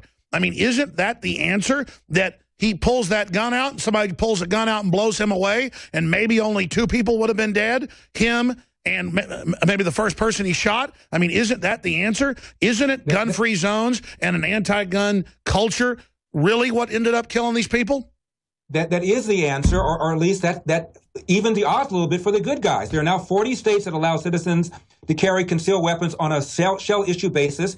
And if it returns us to the so-called Wild Wild West, why hasn't at least one of those states repealed it? They haven't. And speaking of racism, obviously this guy was a racist, but to act like he's some sort of tip of the spear, back in 1969, another white guy named Charlie Manson wanted to start a race war, and he had a family, and he got 7 white people killed over 2 nights. We didn't talk about how much racism there is in America. We said Charlie Manson is a racist nutcase, and so is this guy. So let's not act as if some sort of movement on the part of white people to mow down black people. This is a deviant individual who acted in an evil, vicious way, and we ought not assume that, therefore, this reflects the racism in America's DNA, and therefore shows that we're not, quote, cured of racism. We're never going to be cured of racism. 10% of the American people, Alex, believe Elvis is still alive. 8% believe if you send him a letter, he's going to get it. That's a lot of people in America. But you can't look for nirvana. We're never going to have nirvana. Well, I mean, he also, this roof guy liked to wear black outfits. Does that mean anybody that's into wearing black, like Johnny Cash, is a racist? I mean, it's just crazy. He also had a gold T-shirt on, and he also had the flags of Rhodesia and South Africa. Should we ban those as well? For crying out loud, it wasn't the Confederate flag that made him do what he did. He's an evil degenerate and should be regarded as such, the same way we regarded Charlie Manson. Well, notice both of them were on hard drugs. Both of them were on hard drugs. Both of them wanted to start a race war, and both of them thought by doing this, they would start one. They were both crazy. They're both insane. We assumed Manson was insane and a deviant, but we're acting like Dylan Roof represents some sort of a movement in America, when in fact he doesn't. Sure. In fact, can we put Dylan Roof and Charlie Manson, pictures of them up on screen as soon as you can? You look at both of them, they have that crazy look in their eye. They sure do. And again, in '69, we said Charlie Manson was a hateful deviant. Why aren't we saying the same thing about Dylan Roof all these years later, after we've had the election of a black president and the re-election of a black president? I mean, I look at Charlie Manson and I just see, I mean, look at them. They've got the same crazy look in their eye. And they were both on hard drugs. And in Manson's case, he at least had a following. Dylan Roof, in his racist manifesto, complained that he couldn't even get anybody to follow him. He said the Klan wouldn't even follow him. That's the extent to which racism has reduced as a problem here in America. And let's just say it, the Democrats that were the party of the Klan are very upset that their race politics might be in trouble, so they're trying to reignite it. And Larry, in closing, I want you to comment on this and whatever else is on your radar, because I've been asking the questions, but my concern is you see the knockout game, and those are isolated, but it is happening a lot around the country. You do see racial attacks against whites, and the people doing it really think they're doing a good job because the media's told them, you know, all white people hate you, and they're the reason you're unemployed, and they got a bunch of young kids, hoodlums. I mean, if you see them, the same folks that are robbing people in their own neighborhood out doing this, and when it happens, the media is even scared to admit it's a racial attack by racist blacks against whites because MSNBC and other con men like Al Sharpton have legitimized it. So if whites are going to be collectively blamed, which we know is a fraud, for bad white people doing stuff, then what about this push by the New Black Panthers and others to say, hey, don't mug and thug in your own neighborhood. Go do it to whitey. I'm really concerned with this new thing, pull down Confederate flags out of people's backyards. I'm afraid there's going to be a flashpoint here, and that the Democratic Party really is playing with fire. And I think they're trying to start a civil war. And that's what George Soros does in other countries. And George Soros is funding all the anti-cop stuff. What do you think's going on? Well, facts don't matter. The fact is that over the last 30 or 40 years, police shootings against blacks are down about 75%. Police shootings against whites have flatlined. And in 2012, the last year the CDC has numbers, about 140 blacks were killed by cops. Over 2.5 times that many whites were killed by cops. The fact is that there's a study that came out at University of Washington. Black and white cops are more reluctant to pull the trigger against a black suspect than a white suspect, probably because they feel there's going to be a raft of grief. And over the last 10 years, about 1,000 blacks have been killed by cops. About 2,000 whites have been killed by cops. Last year, 6,000 black people were killed, mostly by other black people. Chicago alone, about 40 per month. Most of those are unsolved. Most of those are by and against other black people. And you mentioned violent interracial crime. There's about 500,000 to 750,000 violent interracial acts of crime, black, white, every year. That's murder, attempted murder, manslaughter, rape, assault with a deadly weapon. 75% are black perpetrator and white victim, only 15% the other way around. And I think, because I've read the police reports, I've seen the news articles, the people say, I did it, like that guy up in Michigan, because they were white. They somehow think, like the Klan goes out and kills some black person and hangs them because they deserve it. It literally is like Klan ideology the Democrats are trying to project onto black people. It's sick. Well, that's what they're trying to do. As I mentioned before, the Democratic Party has to make black people feel like victims. Otherwise, how do you justify going in that voting booth and pulling that lever 95% for one particular party? You have to malign the Republican Party, have to call the Republican Party racist, have to say that they're trying to, as Debbie Wasserman Schultz once said, roll back the clock to Jim Crow and convince black people that the man's out to get you. Otherwise, you can't scare people into voting 95% for one party. Let's not talk about the facts. Let's not talk about the family. Let's not talk about what Obama's done to the black middle class. Let's talk about racism and social justice. That's what they're all about, because they can't talk about economic growth because they have no story. Well, it's really sad because up until Obama got elected, I saw a lot of racial harmony, people coming together. It was just really refreshing, and now I've never seen it so energized in my whole life, not growing up in the early 70s and stuff, in the 80s.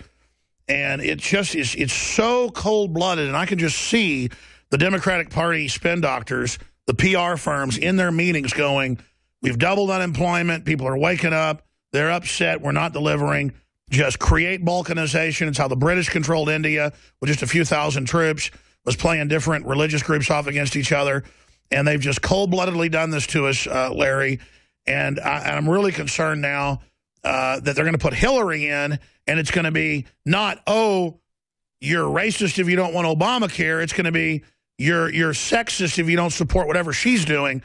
And, it's just so insulting that I would love to have a female president if she agreed with basic freedom. I don't care if it's a woman or a man. I like a lot of the stuff Margaret Thatcher did. It's so insulting to be told I don't like Obama because he's part African, or that I don't like Hillary because she's a woman.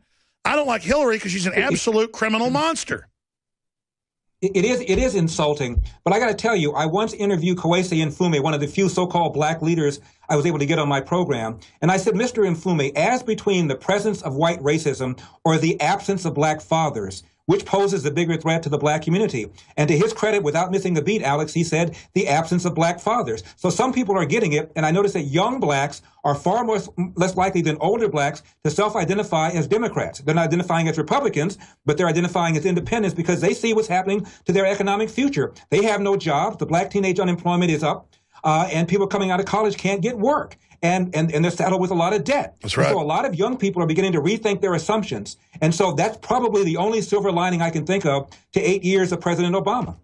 And if the Republicans would line up with a more libertarian mindset and would promote things, then they would support them. But the Republicans are so bad in the leadership that I get why young people don't want to be involved with them as well. Larry Elder, thank you so much for the time. LarryElder.com. Folks can find your books, your essays, your radio and TV shows. Congratulations on the success in the last 20 years of your work. It's just great to have you out there.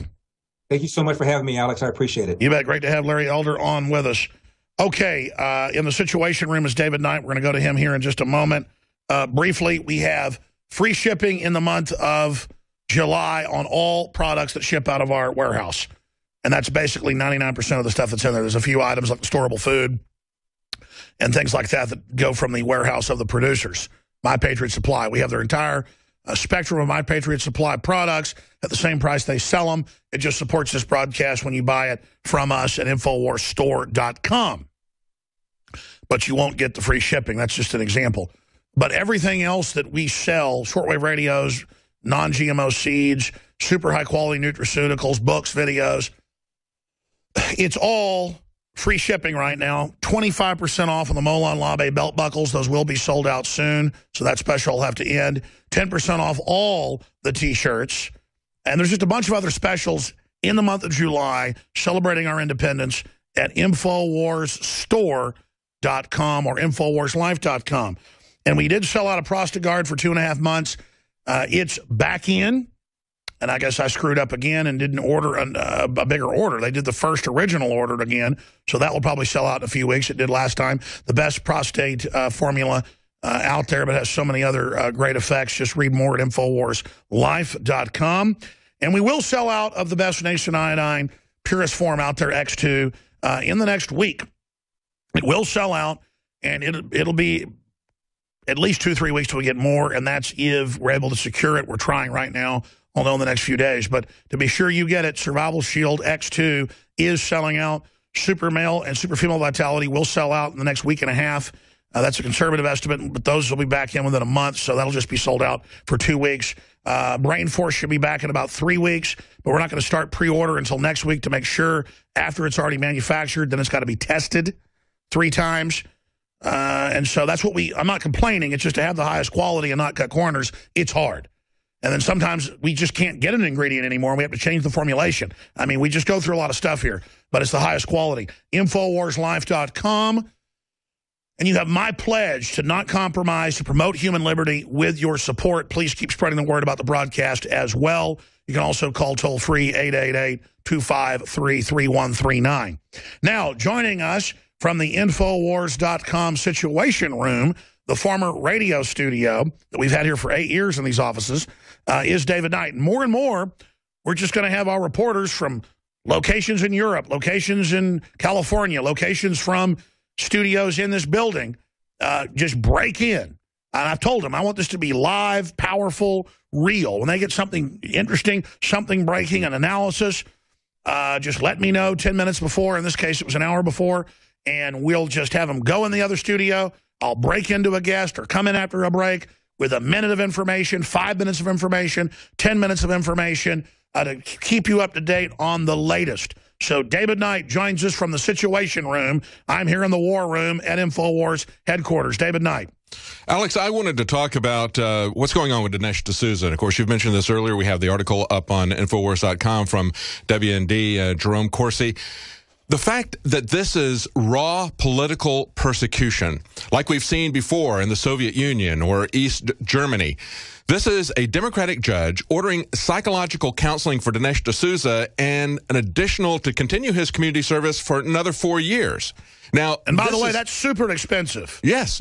And this is a situation, Alex, where the judge has overruled the recommendations of 2 licensed psychological counselors. Okay, and this is Reagan's former top speechwriter and a member of the administration and one of the most successful documentary filmmakers of all time. Exactly, because he's a threat to this kind of mindless witch hunts that we see coming on right now throughout everything that touches on the South. I mean, Alex, we've even had Atticus Finch now being reinvented as a Ku Klux Klan racist, the guy who was in To Kill a Mockingbird. Atticus that goes up against the racist.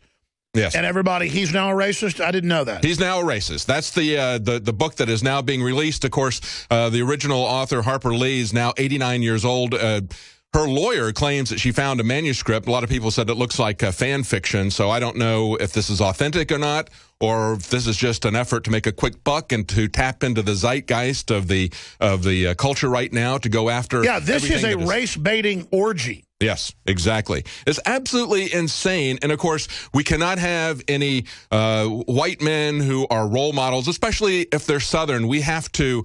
That's why he has to be gotten rid of. But exactly. This is racism against Southerners. And listen to what the judge said, too, Alex. He says, I'm not singling out Mr. D'Souza to pick on him. A requirement for psychological counseling often comes up in my hearings in cases where I find it hard to understand why someone did what they did. What did he do? He didn't fill out some paperwork. There wasn't any criminal intent. There wasn't anything psychological about donating money to somebody's campaign. He formed a PAC that raised $30,000 and didn't fill out the right paperwork, just like the Texas Attorney General, who's now about to be indicted. So they nail him on a technicality, and then what they do is they try to pretend that he is psychologically disturbed somehow so they can keep their hooks into him for a long time. This is raw political manipulation, going after their political opponents, creating a crime where there is none. And yet, look at what happened in this article that I talked about last Friday when I was on the radio about Eric Holder. As Matt Tiabi with Rolling Stones pointed out, he never sent anyone to jail for financial crimes, and yet we had large banks that were manipulating the LIBOR exchange. They were laundering money for drug cartels and terrorists. El Chapo, that's everybody is talking about, who just escaped from prison. He was head of the Sinaloa cartel. And they were making videos of them chopping people's heads off with chainsaws, and yet Eric Holder couldn't find anything to send this guy to jail for. Couldn't find anything to send the HSBC people who were laundering money for him. They even gave the Sinaloa cartel, El Chapo, their own private window to do cash deposits and withdrawals. That's how criminal this organization is. And Obama said, some of the most damaging behavior on Wall Street. In some cases, some of the least ethical behavior on Wall Street wasn't illegal. In other words, they try to make every excuse they can. And Matt Taibbi pointed out, he said, yes, some of it wasn't illegal, but a huge amount of it was. Here's the deal. Wachovia and Wells Fargo got caught running the drug aircraft and owning them and leasing them. And Holder now sits over the big Wall Street firm that if they certify what your bank or group is doing, never gets overturned by the Justice Department because it's the payoff door where they go in and out. Yes, absolutely. And of course, that's the headline. Eric Holder comes in out of the cold back into Wall Street. We can put that back up on screen. Powerful photo of him walking off Air Force One for the last time. Why Eric Holder News job is an insult to the American public. Even Salon, that's connected to the White House, I don't know what they're doing telling the truth, says it's a bad thing. I mean, this is so naked that Dinesh D'Souza, no criminal record, didn't even have speeding tickets. You know, you really nailed it, Alex, a year ago when you did the interviews with Dinesh D'Souza, one of the videos that you put up. This is the title, Dinesh D'Souza sentenced to brainwashing camp. That's precisely what this is. This is so over the top. And yet you've got Eric Holder, who made $2.5 million from this law firm representing the big banks that he refused to prosecute. They even kept his office vacant for him, Alex. He never really left their employ, did he? Well, that's right. And to be clear, the reason I said that a year ago on July 14th, well, I mean, yesterday was the 14th. The reason I said that a year ago was because in the prison he was in, the minimum security facility that he was in, it was basically just all psychological counseling all day long. Imagine 9 months in there being basically brainwashed. Yeah, exactly. And now they're going to continue that even over the recommendations of professional counselors. Like I said, if they want to go after somebody, you know, we see this kind of like the French Revolution, the way they're going after every single vestige of symbolism, after they're going after every cultural icon. Of course, Disney for the longest time did not allow Song of the South to be sold.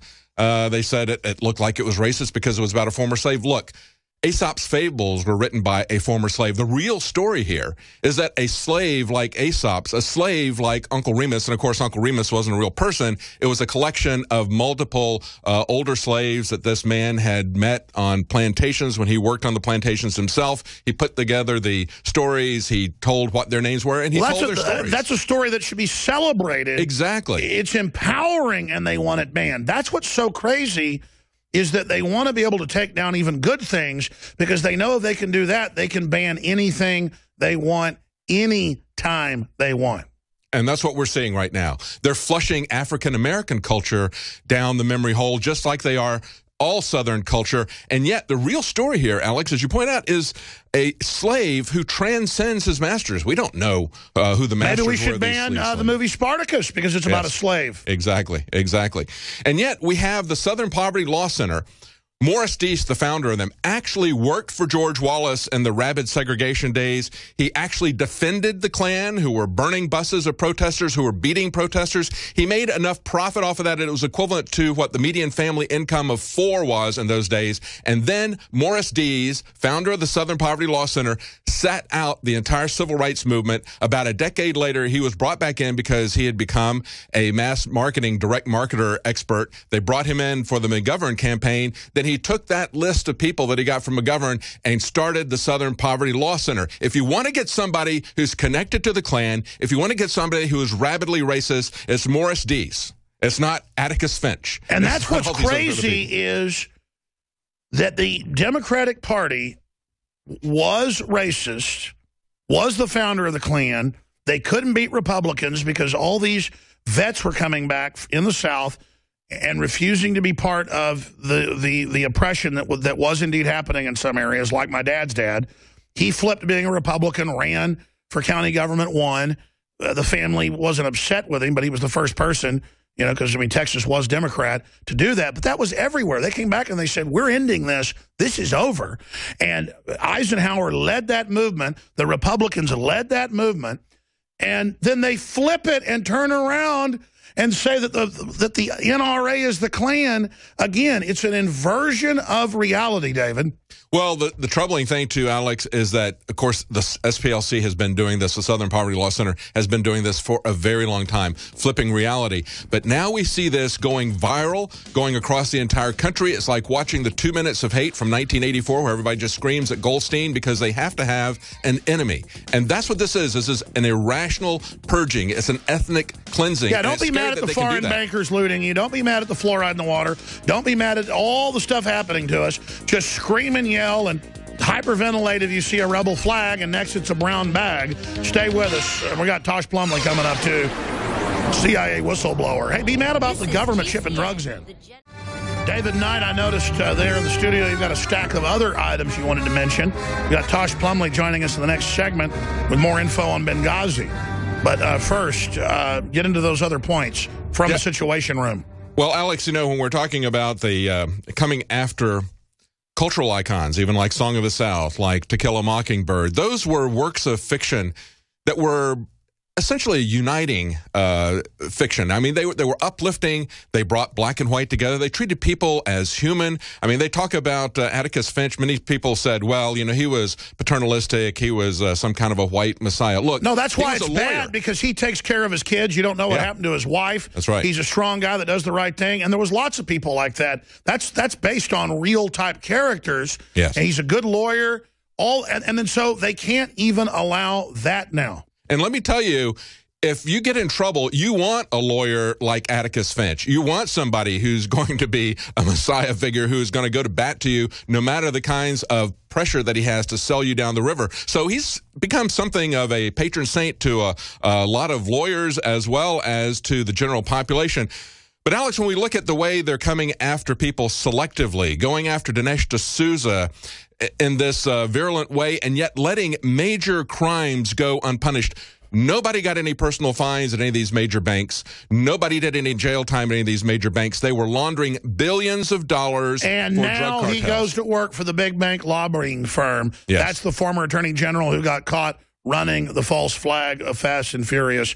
It really is insane. But when you go back and look at this, and Rob Dew has a news break where he's talking about the new law that took effect yesterday in Spain, massive censorship of freedom of speech. And here's one of the things. Be careful with royal jokes. They say any satirical comment against the Spanish royal family is now a crime against the crown. We're headed back into a medieval kind of authoritarian rule, and that's precisely why Dinesh D'Souza is there. They don't call it that.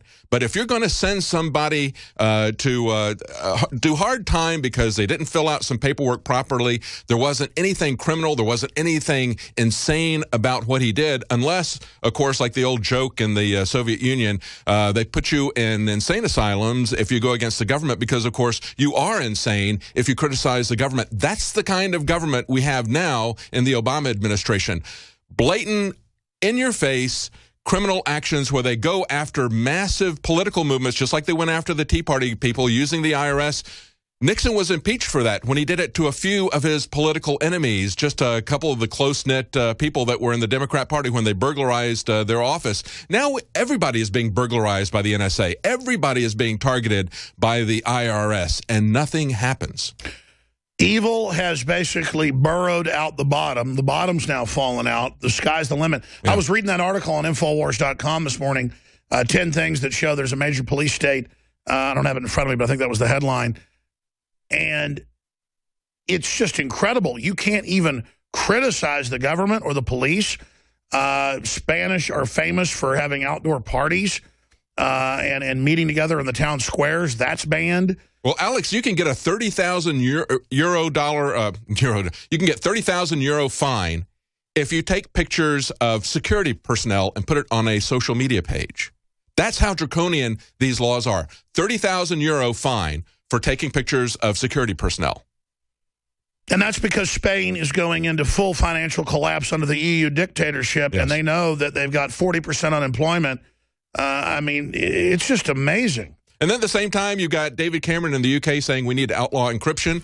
It's being repeated by the current FBI director because we're all going into economic hard times and we're all going to get the jackboot in the face to keep us under control. That's right. It's just mind-blowing to realize they're getting ready for a global depression. They're preparing the population for the screws to be put into us. It's unprecedented. Jade Helm starts tomorrow. We're going to be covering that big time. Those of us that know about globalism, the New World Order, how the world really works, we tend to then just get conditioned to accept this stuff going on around us because we already know about it, as if knowing about it gives us power over it. No, we have to know about it. Go ahead and bring it in, Leanne. Thanks. We have to know about it. Come on up here with me. We have to know about it. She's going to be hosting the show, by the way, the first 20 minutes or 30 minutes the next hour in overdrive. Thank you, Leanne. We get to the point of just not being shocked anymore when now in multiple European countries, they are making employees at companies get implantable microchips as a condition of working at the companies. Or it's in the news yesterday and today, major governments, including the EU, admitting that Gardasil is killing and hurting people, the HPV shot. And, of course, we knew that 10 years ago, so why should we talk about it now? Because folks are now ready to listen. And I knew about this yesterday, didn't cover it, and I didn't cover it today. And when Leanne walked in during the last break and said, why aren't you covering this? She goes, I'm happy to come on because I want to get her and others used to being on live because they're really smart folks. Why not? Why do you want me to cover parallel construction that we had with the IRS agent, a Treasury agent discussion, where they frame people and train folks how to frame people? That was an interview on the Nightly News last night. We're going to re-air it in overdrive. Then Leanne and Jakari were going to comment. She goes, I'd like to talk about, or you should talk about, Planned Parenthood. She's like, I didn't know they were selling body parts of babies. And she like had tears in her eyes, which is a normal human response. And then I got a sinking feeling because I have that blind spot that I've been talking for 20 years about how they sell the baby parts. These women go in these abortuaries, and they pay $300 on average, and it's been the same price since, I was 18 years old to get an abortion. I know, because I had a girlfriend. I didn't want her to have the abortion. She didn't tell me. She didn't tell me she was pregnant, and afterwards she told me. She said, but don't worry, it was only $300, and my mom paid. And then I learned about the price in the last few years. It's still $300. And regardless of what you say about abortion, it's a dehumanizing act. And the reason they don't want to end third trimester partial birth, even though the babies could be just cesarean and saved and sold for hundreds of thousands to adopters, they can get more for their hearts and lungs and livers. Because you can put them into children and then they'll rapidly grow. And these women could be, if there was a market in this where you grow a baby up to 9 months, kill it the day before it's delivered, you could get $200,000 conservatively for the heart, the liver, the lungs, the kidneys. I mean, one kidney could be 50 grand. There's two kidneys, a liver, the heart. You get 50, 60 grand for a heart. You get 100 grand for a liver. We're talking 300, 400, 500 grand. But let's just say 200 grand for you, 200 grand for the abortuary, 100 grand for the broker. Women that are into abortion. In fact, these pro-abortion folks that tell us they're Satanists and they love the devil, we have it on video, and that they love killing babies. Well, why'd you pay $300? I mean, you could have got hundreds of thousands. So create a market in it. And I'm being cynical right now because it hurts my heart to talk about it. So being cynical and sick with satire is a way to kind of have gallows humor here. But here's the headline, and she's going to play the video with Jakari, some clips of it, after we play that other report. And they're welcome to the whole next hour if they want. Some stations still carry the fourth hour. I quit doing it for a few years, but it's still there. We go into overdrive sometimes. We're going to bring the whole fourth hour back, but it's going to be a news blitz, fast-paced analysis, magazine shows type fourth hour, where I'm there most of the time, but some of the time I'm not. It's just too valuable an hour. The stations want it. We're going to do it. The time's special.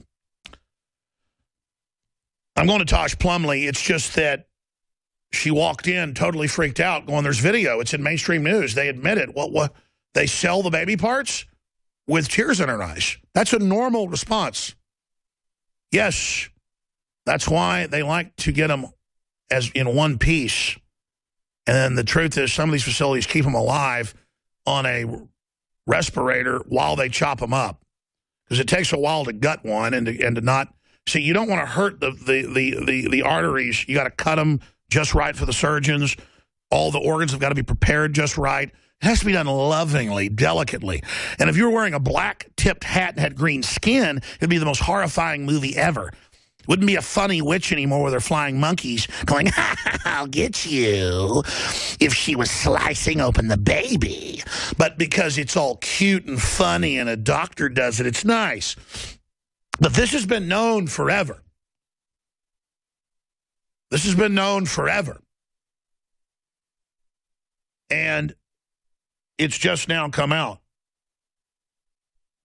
But this is what they do. Now, I apologize to Tosh for talking over him. I appreciate him coming on. Tosh Plumle is undoubtedly, other than Daniel Ellsberg and the Pentagon Papers or somebody like Snowden, the biggest whistleblower in modern history. He blew the whistle in the 60s. He blew it in the 70s. He blew it in the 80s. He's one of the top people in the church hearings in Iran-Contra. And because he blew the whistle on criminal activity, he didn't lose his job. He still was a contractor and is still a contractor flying C-130s. He supplied Fidel Castro when he was still CIA. And he's been death threatened. He's been subpoenaed. He's been harassed. He's been everything to bring you the information. And he's got more. But he is irritated that stuff that's now come out in Congress and come out on Fox News, though a bit whitewashed, was said here in 2013 and in 2014. Colonel Schaefer also said similar things and got in a lot of trouble. So it's important to remember what these men went through to expose what Benghazi really was. Believe me, when he's on, the government's listening. But he has a lot of supporters in the government as well. The government's made up of good and bad people. That's why all that evil men and tyrants need to flourish is that good men and women do nothing, as many of our founding fathers said in different ways. So I want to play a couple-minute clip of Tosh breaking down the Benghazi info years ago here that's now household information. Then we'll get the latest from Tosh Plumle. Here it is. Again, in your own words, what happened at Benghazi? Because my intel is, from multiple sources, they killed the ambassador and his crew because they were saying no to giving missiles to al-Qaeda. They were not only saying no to giving missiles to al-Qaeda. That was the second deal. We were giving high-impact weapons to the Syrian rebels. Within that group was some of the al-Qaeda members and so on like that, which pilfered those weapons and used them against our people. The story about someone doing a film that made the people go radical and go crazy over there was a cover story to cover a top-secret ongoing operation of arms shipments to the Syrian rebels, period. Before our president, commander-in-chief, decided that we needed to arm the Syrians. I am not a conspiracy person. This information that I got comes from multiple sources, by which it was a very serious situation that was rapidly developing over there, by which the State Department and other agencies refused or did not get back to them in time because they were concerned of how that was going to look politically. It would be a political bombshell if it was revealed that U.S. weapons at that point in time were being given to factions in the Middle East through Turkey, Jordan. It would also expose methods and procedures. It would also expose our CIA safe houses that were operating in Jordan and other places, Pakistan and Turkey and Saudi Arabia. It would expose those operations that were involved. It would expose our politicians on both sides of the aisle that was involved in corporate gain. The information that I had about missiles going to the wrong places came 2 years ago. It was, I think, even talked about on your show, Alex. Yeah, it was talked about here first with you, yes. Yes, right. And at that point, I started getting a little heat. Politicians some people did not want to hear this. It was not with the administration. It was not the policy of the administration at that point in time. The CIA's Forrest Gump was talking again about things he knew absolutely nothing about. Well, about a year later, it was confirmed. Another thing that was confirmed around that time was the training bases that was inside Jordan, and was also safe houses in Turkey and Jordan, where U.S. weapons and also Russian weapons were being stored in these safe houses, and they were also had training sites at various places located in Syria, Jordan, and Turkey. Now, where did that information come from?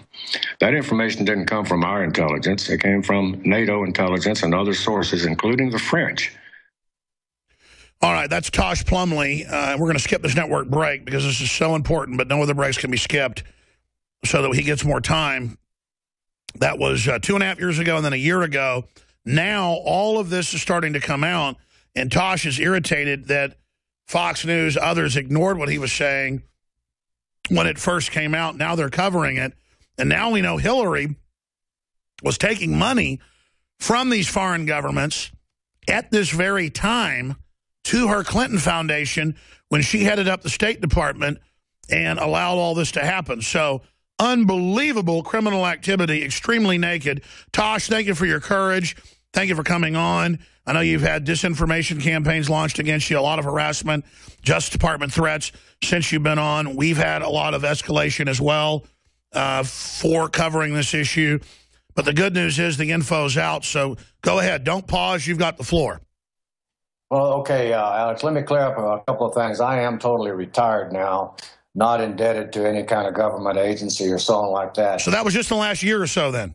Yeah, right, just the last couple of years. Yeah. And then I sort of got back involved through friends, through associates that knew that these things were going on, illegal acts. Some of them were getting tired of being labeled that these were intelligence failures that was bringing these things to light. They were not intelligence failures. They were totally political failures. A lot of us pilots, a lot of us ops on the ground, we stay in touch with each other. A couple of my friends got transferred over to, they are still military active, got transferred over to NATO intelligence. And then that's how I sort of got back involved in this and become an investigative reporter, if that's what you want to call it. So at the time, 2 years ago, when we were talking about this, these were allegations, and these were mostly labeled by this administration and the State Department as being conspiracy-oriented, politically out to grind someone down or something like that. That was not the case. So what I started doing was, as you know, started pulling all this information together that gets buried by mainstream media, scattered out there to where the average person cannot even find it, even if they're looking for it or they know where to go to find it. So I started Facebook, using Facebook as a tool, not as a gossip rag, but as a tool to bring all this information together about Benghazi and other illegal activities in reference to international gun running that was going on within our government. There are some damn good people inside our government, as you mentioned earlier, and then also there's some very bad eggs. So I've been privileged, if that's the right word to use, to watch this thing unfold for over 40 years. I've been in and out of ops. I've been chastised. I've been shot at. Anyway, but it's not about me. It's about the operations that we get involved with, the operations of how they become infiltrated by political interest, how we are not allowed to do our particular jobs in upholding the Constitution and protecting this nation because of infiltration with political agendas. So I don't want to ramble and all that kind of stuff. The reason you're not rambling. I mean, break it down. The reason I got back in sort of touch and got back involved on this and trying to stay focused on the Benghazi thing, there's so much corruption going on out there within this government, within this administration, within the State Department, within the DOJ, so much corruption based on political interest that it's appalling to me. And I believe as an American citizen, it's my responsibility, and also as a past military CIA operative, dating all the way back to the Cuban era, all the way up to now, taking the shots, taking the hits, taking the discrediting, taking all the other stuff. I believe it is my responsibility to say, okay, talk about what you know and bring it all together into one place, and let's get it out there. So anyway, that's where I focused back on Benghazi. 2 years ago, this information was available to mainstream media. Mainstream media is totally controlled by the man, if you want to call it the man, by our political interests. We do not have investigative reporters. We have a few that work the beats, but they are controlled by political interest and also senior editors, and they cannot get their particular stories forward. That's the same case in this deal with Benghazi. Good investigative reporters have this story. They have had this story for years, but they're blocked because of State Department, because of stonewalling, because they can't get their information, even though it's highly vetted from many, many different creditable sources. They can't get it past the gatekeepers that are now in mainstream media. And I'm talking about all the major networks and all that. So now the good thing about the internet is that now we and those people that really want, whistleblowers, I'm not crazy about that term.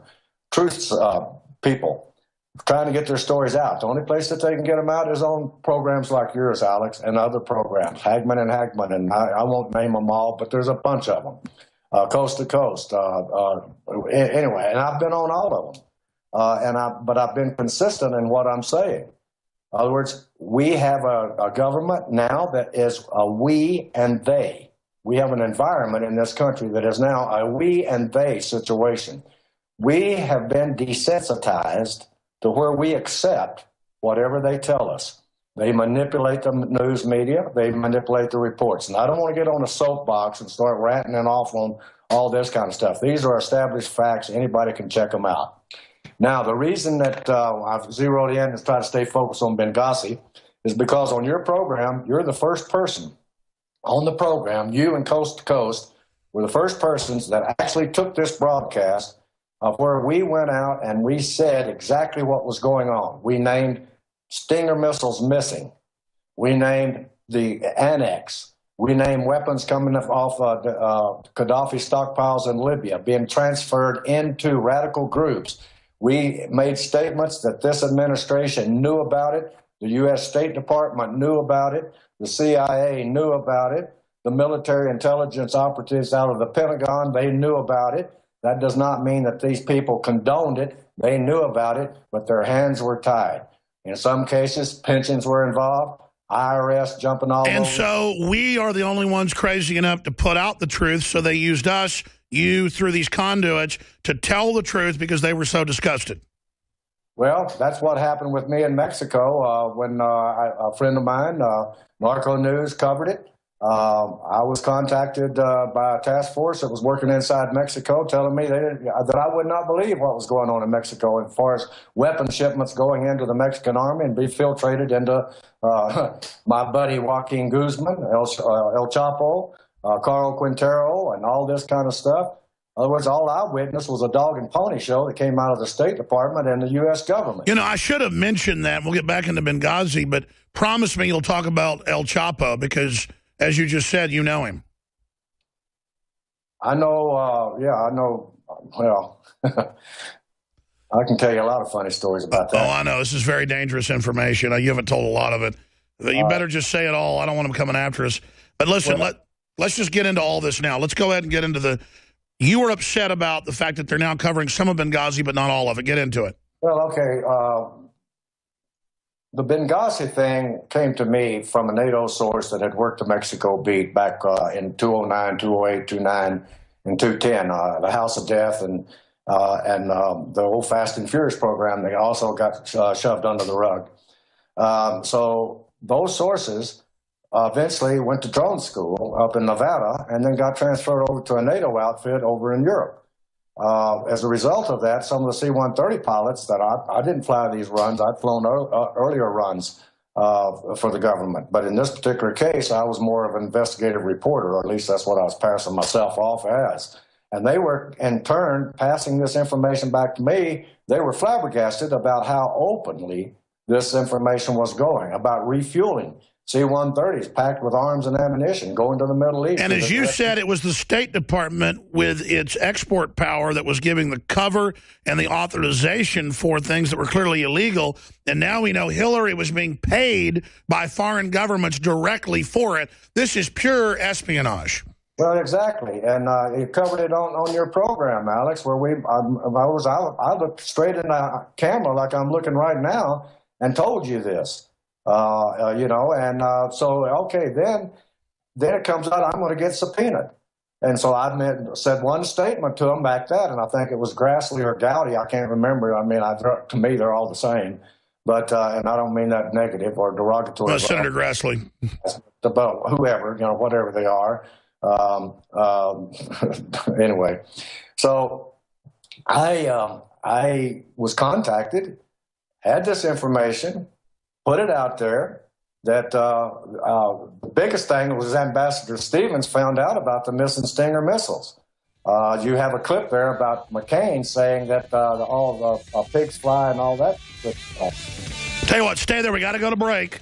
Our guest, Tosh Plumle, is with us. We'll also try to give you some of the internet sites that have his information mirrored so you can check it out for yourself. But he's going to get into more on Benghazi and then El Chapo that we talked about on this broadcast 2+ years ago. And now El Chapo has escaped from prison. Stay with us. Coming up in the 4th hour of Overdrive, we're bringing back the 4th hour on satellite for the stations for everybody. We're going to have Leanne McAdoo and Jakari Jackson. They're going to air a special report from last night's nightly news with a former Treasury agent, whistleblower, dealing with the fact that there is parallel construction in all the federal agencies to frame people, to create fake cases, and then put innocent people in prison. That's been confirmed with the DEA. They're still doing it. So there is a mainlining of corruption now that is just unprecedented, to where the government is beginning to go pure evil. And a lot of good people in government are blowing the whistle. This is not an us against government thing, but it is true that government is the big hammer through which these mafias are able to do this. Tosh Plumle is our guest. Survival Shield X2, the best nascent iodine out there that fills up the thyroid and other glands with the good halogens, so the fluoride, the chlorine, the bromide, the bromine can't get in there. My energies increase, health, skin health, memory, stamina. Weight loss is what I've personally experienced. Read the hundreds of reviews that we have linked on the site to third-party big review sites, and hear and read the rave reviews for yourself and see the facts, the studies at InfoWarsLife.com. You can also, again, order that and get free shipping for the month of July. It will sell out in the next week, and then we'll be out of it for at least 2 to 3 weeks, maybe longer. So if you want to take advantage of that, do that. It was gone for over 2.5 months. Prostagard, 10 powerful ingredients, 3 of them, one of the rarest things out there, even have the government admitting, yes, saw palmetto and these other ingredients really do help the prostate. That is their Prostagard. The best formula at the lowest price is available at InfoWarsLife.com. or call toll-free 888-253-3139.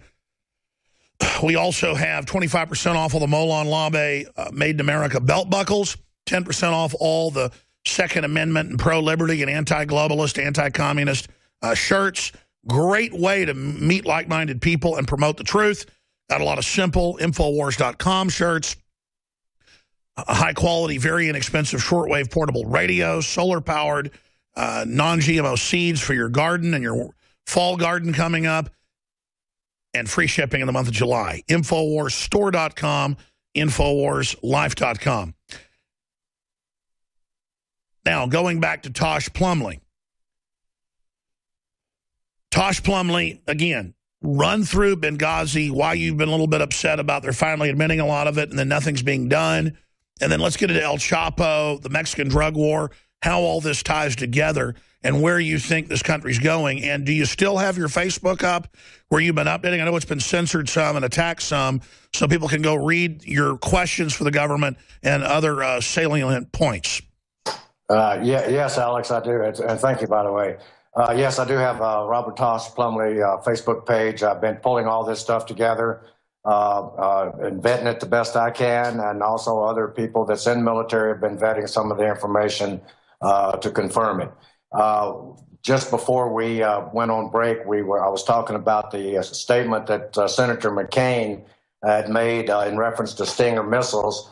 And first, I want to qualify something. I have absolutely no axe to grind with Senator McCain, and I have absolutely no axe to grind with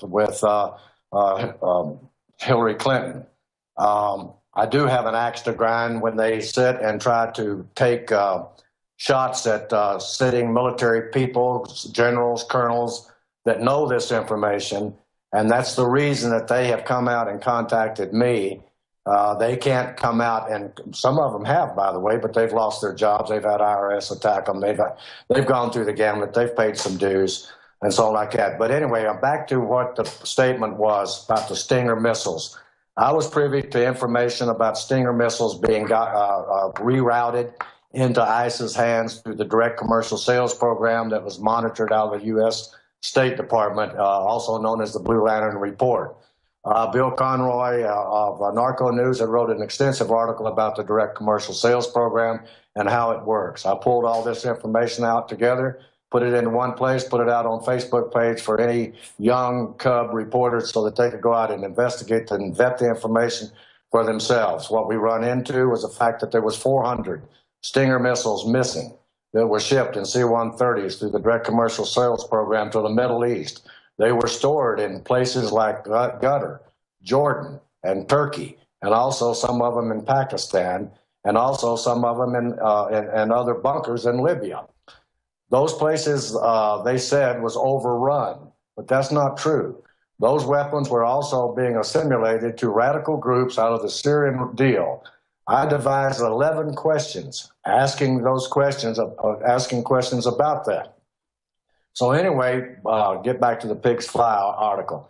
One of the reporters, and I think you have the clip of that. I don't know if you've got time to play it or what, but it's on my Facebook page, and it's about John McCain was being asked about the Stinger missiles.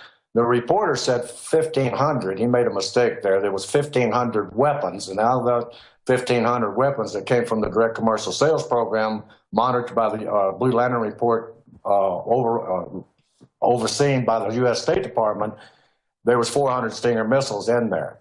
Ambassador Stevens knew about this, and he had a deal worked out, was working a deal. Now, this is military intel, very sensitive information at that point in time, which I've already discussed 2 years ago, and it was put on ice. But anyway, he had to obtain information, and he had a conduit to where he could buy back those Stinger missiles for $50,000 apiece to a radical group working in Libya.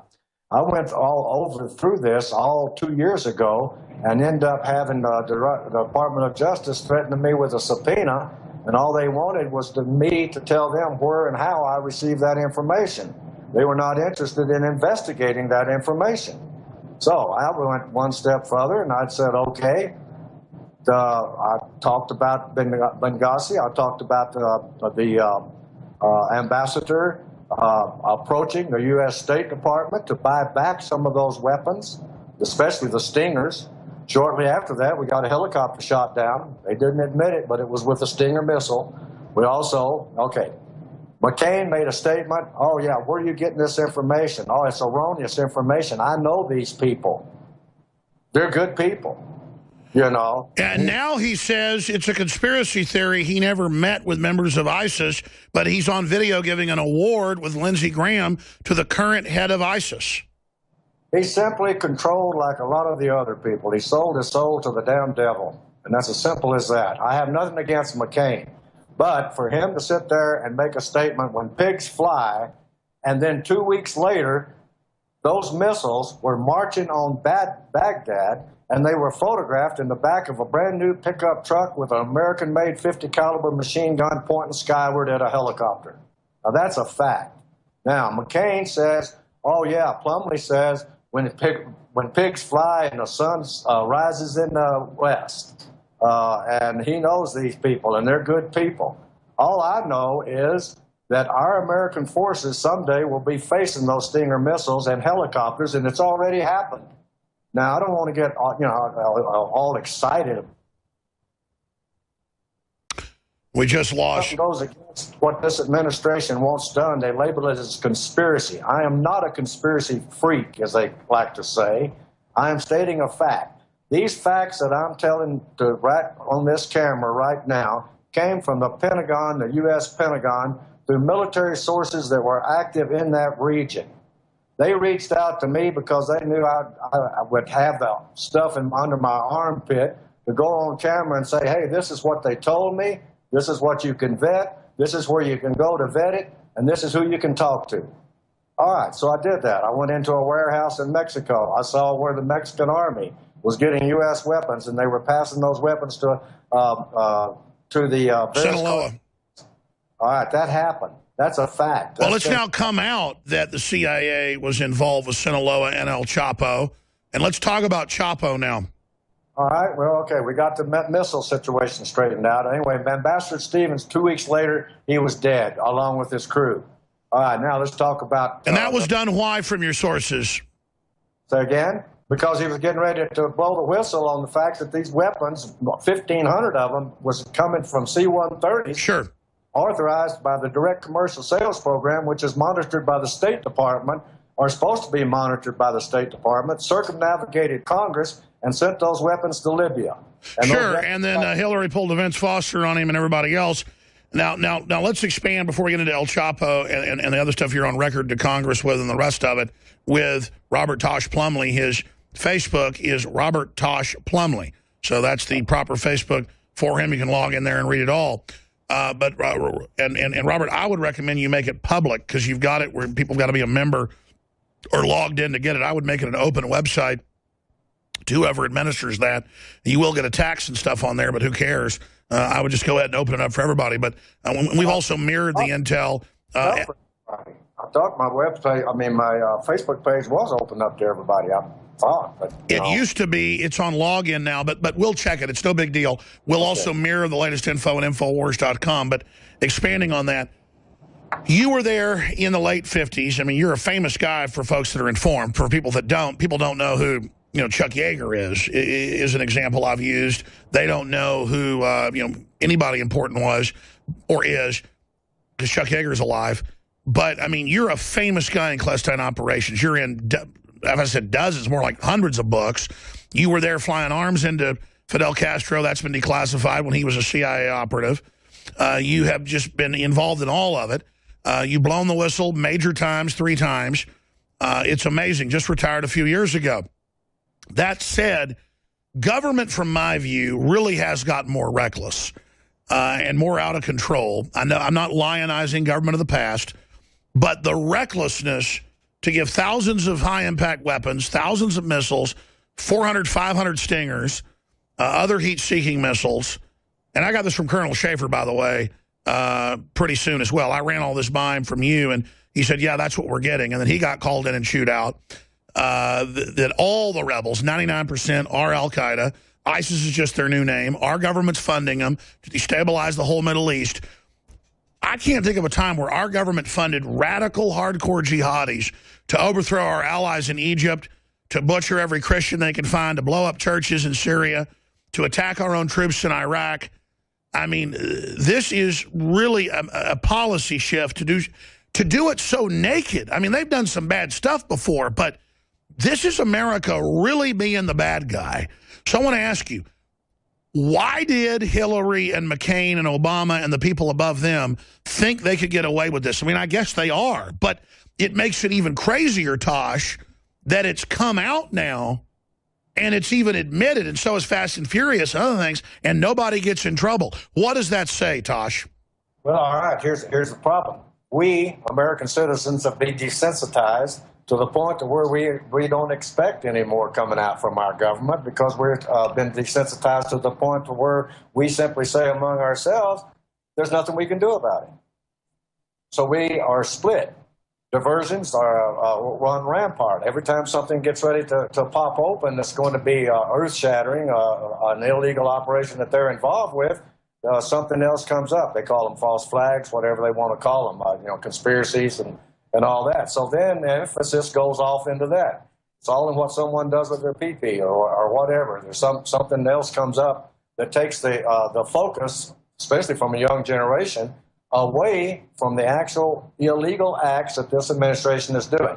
Bottom line, it's all about international gun running because guns is more profitable than drugs. We've had guns and drugs, drugs and guns. International gun running has been alive and well, and I've posted this 1,000 times on my Facebook page. I've looked at people straight in the eye and say, hey, you ask me why, what, where? It's all about international gun running. We have an operation. We had it in the 50s. We run guns to Cuba. We run guns to Fidel Castro before he was dead. We did that. I've been all part of that. The only reason that I ever started talking in the first place was to protect my butt, get the information out there before the fact, put as much sunshine as I possibly can on it, and then let them come and take their best shot at me, which has happened many times. And thank the good Lord I've survived up until whatever. But anyway, it's not about me. It's about the operation. So it's international gun running.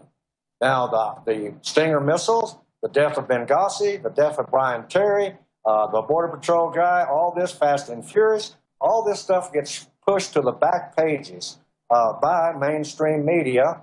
And also, like I said, good reporters that do have the story, that do work for the mainstream media, they cannot get their stories vetted and past their senior editors that are on the take with various administrations politically. So it's a political thing, which now the people, us, our American citizens, have been desensitized to the point that we don't expect any more from our government other than corruption. And we get a new senator in there, and he talks, and he's going to do this, he's going to do that. We get a new congressman in there, he's going to do this, he's going to do that. But he gets in with that environment, and there's not a damn thing he can do. Sure, let me expand on this. I know we're aware of Gary Webb and knew him. I was going to work with him on a new website. He was coming on the show. He told friends and family, people are breaking into my house. I'm getting followed by feds or PIs. And then they killed him, shot him twice in the head, and then had folks say he committed suicide, stole his motorcycle, everything else. And he had a new book coming out that was going to prove everything. But, of course, that got killed. It came out later, and it's in the film Kill the Messenger, that I found nauseating because it was like watching reality, even looked like Gary Webb. Kill the Messenger. And in Kill the Messenger, it breaks down the government drug dealing, all of it. And it turns out that the editor of the LA Times that killed the story, that ran stories demonizing Webb, was CIA. So that just shows you. But how do these guys sit there in the CIA and destroy a good reporter that tells the truth? How do they rationalize all this, bringing drugs into America and all this crap? I mean, because the people I've known that were in the CIA were incredibly patriotic, Mr. America types. Same thing with the FBI, but then at the top of the FBI, it's Holder. I mean, it's just such a parallax view. What do you think's going on? Well, that's what I've been saying. In other words, infiltration. It just takes years to infiltrate pocket people into these strategic positions. If you notice, not just this Obama administration, but other administrations have taken their cronies and nepotism and put these people that are not qualified and put them in very strategic positions to where they can control those that want to do something. For instance, when I was active, I got a lot of heat politically because I wasn't supposed to know certain things. I'm an inquisitive person. I like to find out. Everything has a beginning. Everything has the nuclei. Everything starts from one little kernel of something, whether it be a seed or what. I'm the type of guy I like to go back and find out where that seed started from. Well, that's a no-no in Black Ops today. Which the people I work with at the beginning were... Stay there. Your Skype's cutting out. We're going to come right back. We're going to do some overdrive, too. We've got a 6-minute segment and a 5-minute segment, and then expanded live overdrive in the 4th hour for stations that carry. Well, Tosh Plumle's a very credible whistleblower and investigative journalist. You can look him up in the Iran-Contra hearings. You can look him up in the church hearings. Just retired in the last few years. I know when I first had him on, he was on a phone on a C-130, getting ready to launch as soon as they were done with the call. But he's now retired. And it's just frustrating to watch them kill the ambassador and give the weapons to al-Qaeda to then go overthrow regimes that aren't our enemies. I mean, it's just to see our government doing evil, illegal stuff. is sickening. So you got cut off by the break, sir. You were getting into points about all this. We haven't gotten into El Chapo yet. He's big in the news right now. Can we talk about that drug war and what you know about that in Mexico? Well, okay, what I know about that is before he was even captured, and they were looking for him, and the task force that I was talking about back when Brian Terry was killed, and the Fast and Furious situation with Holder was a cutout person for that, you know, in order to protect the administration from their illegal acts. And so like that. Okay, what I do know about that is the weapons. Again, it's all the whole thing that we're talking about is based on international gun running, period. It doesn't matter where it's the Middle East or to Mexico. Now, as far as Guzman is concerned, Chapo, I mean, my gosh, he's been sitting there, he and Carl Quintero running around down there. I mean, geez, it's predictable exactly what was going on. The CIA basically protects these people. They've got too much to lose. Now, there's good people in the CIA, and they know this, but they can't come out. So they use nominees like myself and others, like the colonel that you mentioned earlier. These people, if they're still engaged and active in military ops or border patrol or whatever, they can't talk. Others, if they talk, they jeopardize their pension and they get IRS all over them, and then they get diverted into 1,000 different things where they've got to stand up and waste all their time defending themselves through character assassination. And I know firsthand about character assassination. They don't kill you so much nowadays as much as they go out and use the media, mainstream media, to character assassinate you and use paid programmer people to go out. Yeah, let me just throw this out because it's happening to me, and I don't mind it. I expect it because the message gets out. But they now have local radio where I live, but also I've learned all over the country because they know local media is more trusted now than dominant media. People know it's lying. So when MSNBC or CNN lies about me, everybody loves me. So they basically have a talking point, we've now confirmed, going out to all the local stations to misrepresent what I have to say. Well, Alex is glad the Sandy Hook kids died, or Alex thinks there's martial law this summer, and watch it not happen, he'll be discredited. That's the new talking point, and they are assassinating me right now with people that don't know who I am. So they'll just remember that's the guy that likes to kill children. I mean, it's sick to watch it happen. Well, welcome to the club, Alex. I mean, that's the price that you have to pay. Both of us have to pay. All of us type have to pay if we're going to get the truth about what this corrupt government is doing.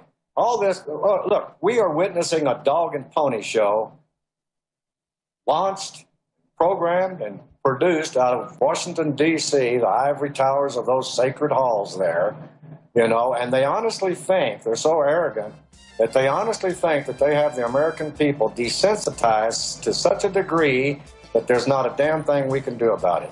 We can sit here and talk about it, but then we get labeled as conspiracy. We can sit here and bring it up and vet it from 1,000 different sources, but the character assassination is there. I've had a lot of good friends that's paid the ultimate price. Let's talk about that back in 60 seconds. But there's a way around this. There's a certain point where the corruption gets so big it's got to fall. You are listening so to I want to GCN. talk about that back in 70 seconds. Visit GCNlive.com today. Fourth hour overdrive, folks. You want to stay with us, Infowars.com/show. An incredible article from RT, and I'm well aware of this. 238,000 U.S. veterans died waiting for health care. Leaked document. Document also shows poor record keeping at the agency. Now, their job is to not give them treatment. And the documents come from the VA itself. This is confirmed. They now have computers telling folks who to not give treatment to. I mean, this is sick, and it's going to get worse. This is, anyways, Robert Tosh Plumle. Facebook's Robert Tosh Plumle. We've got to have him back again for a full hour soon to take your calls. A true hero, because in a world of cowards, men that just are men become heroes. And you've got the last 5 minutes here. Get into the friends you've had that have lost their lives, paid the ultimate price to tell the truth.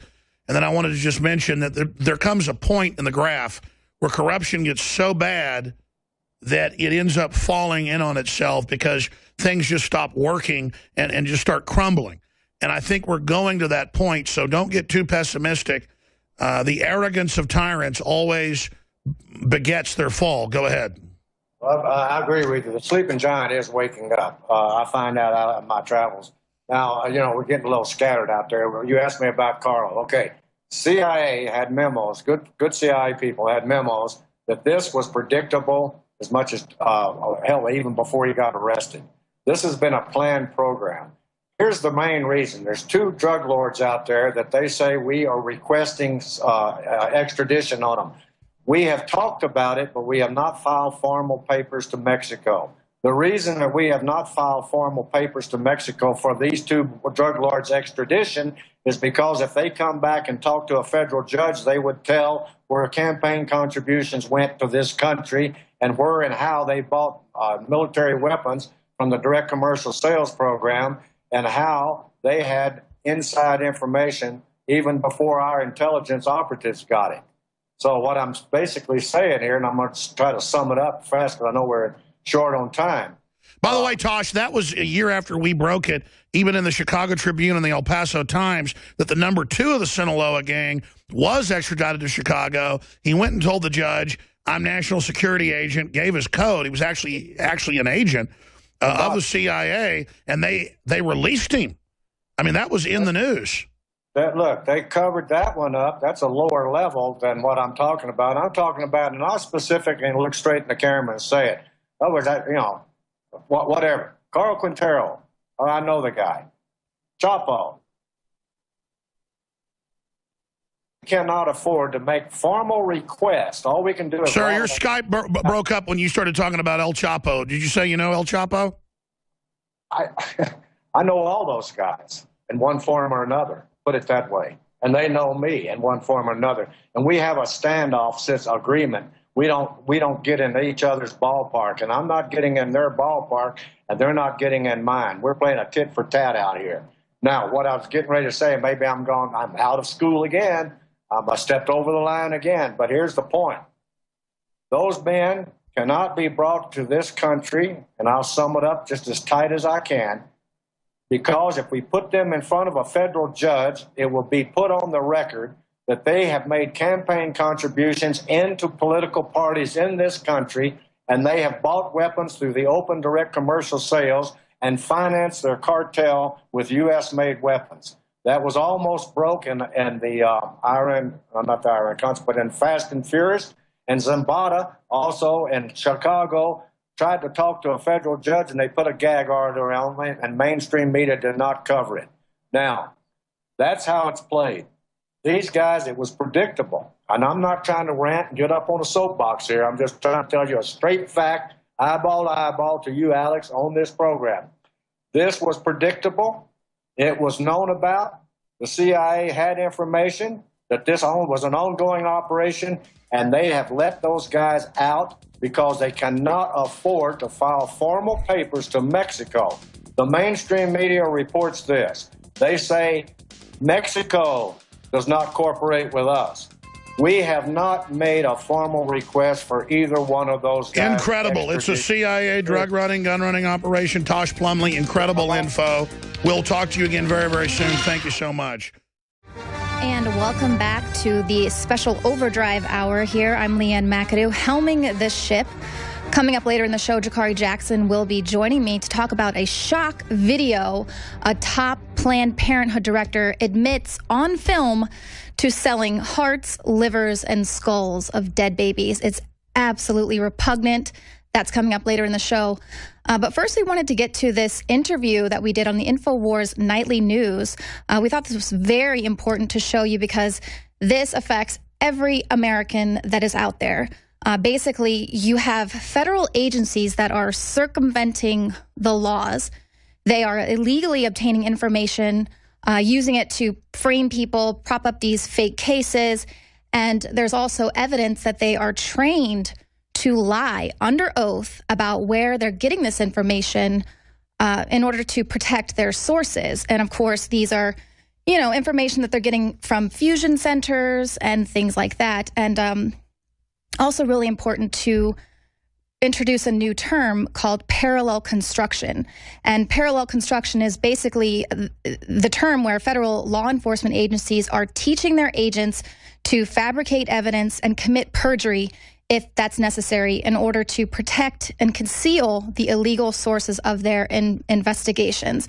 So incredibly important information here.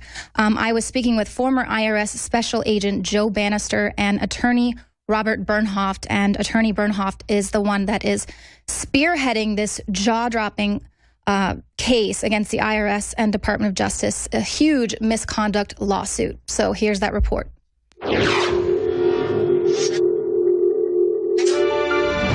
Now, we're all well aware of rampant misconduct within our federal agencies. Just off the top of my head, I can think of the IRS targeting conservative groups and then destroying any evidence of that, destroying the servers after they were subpoenaed.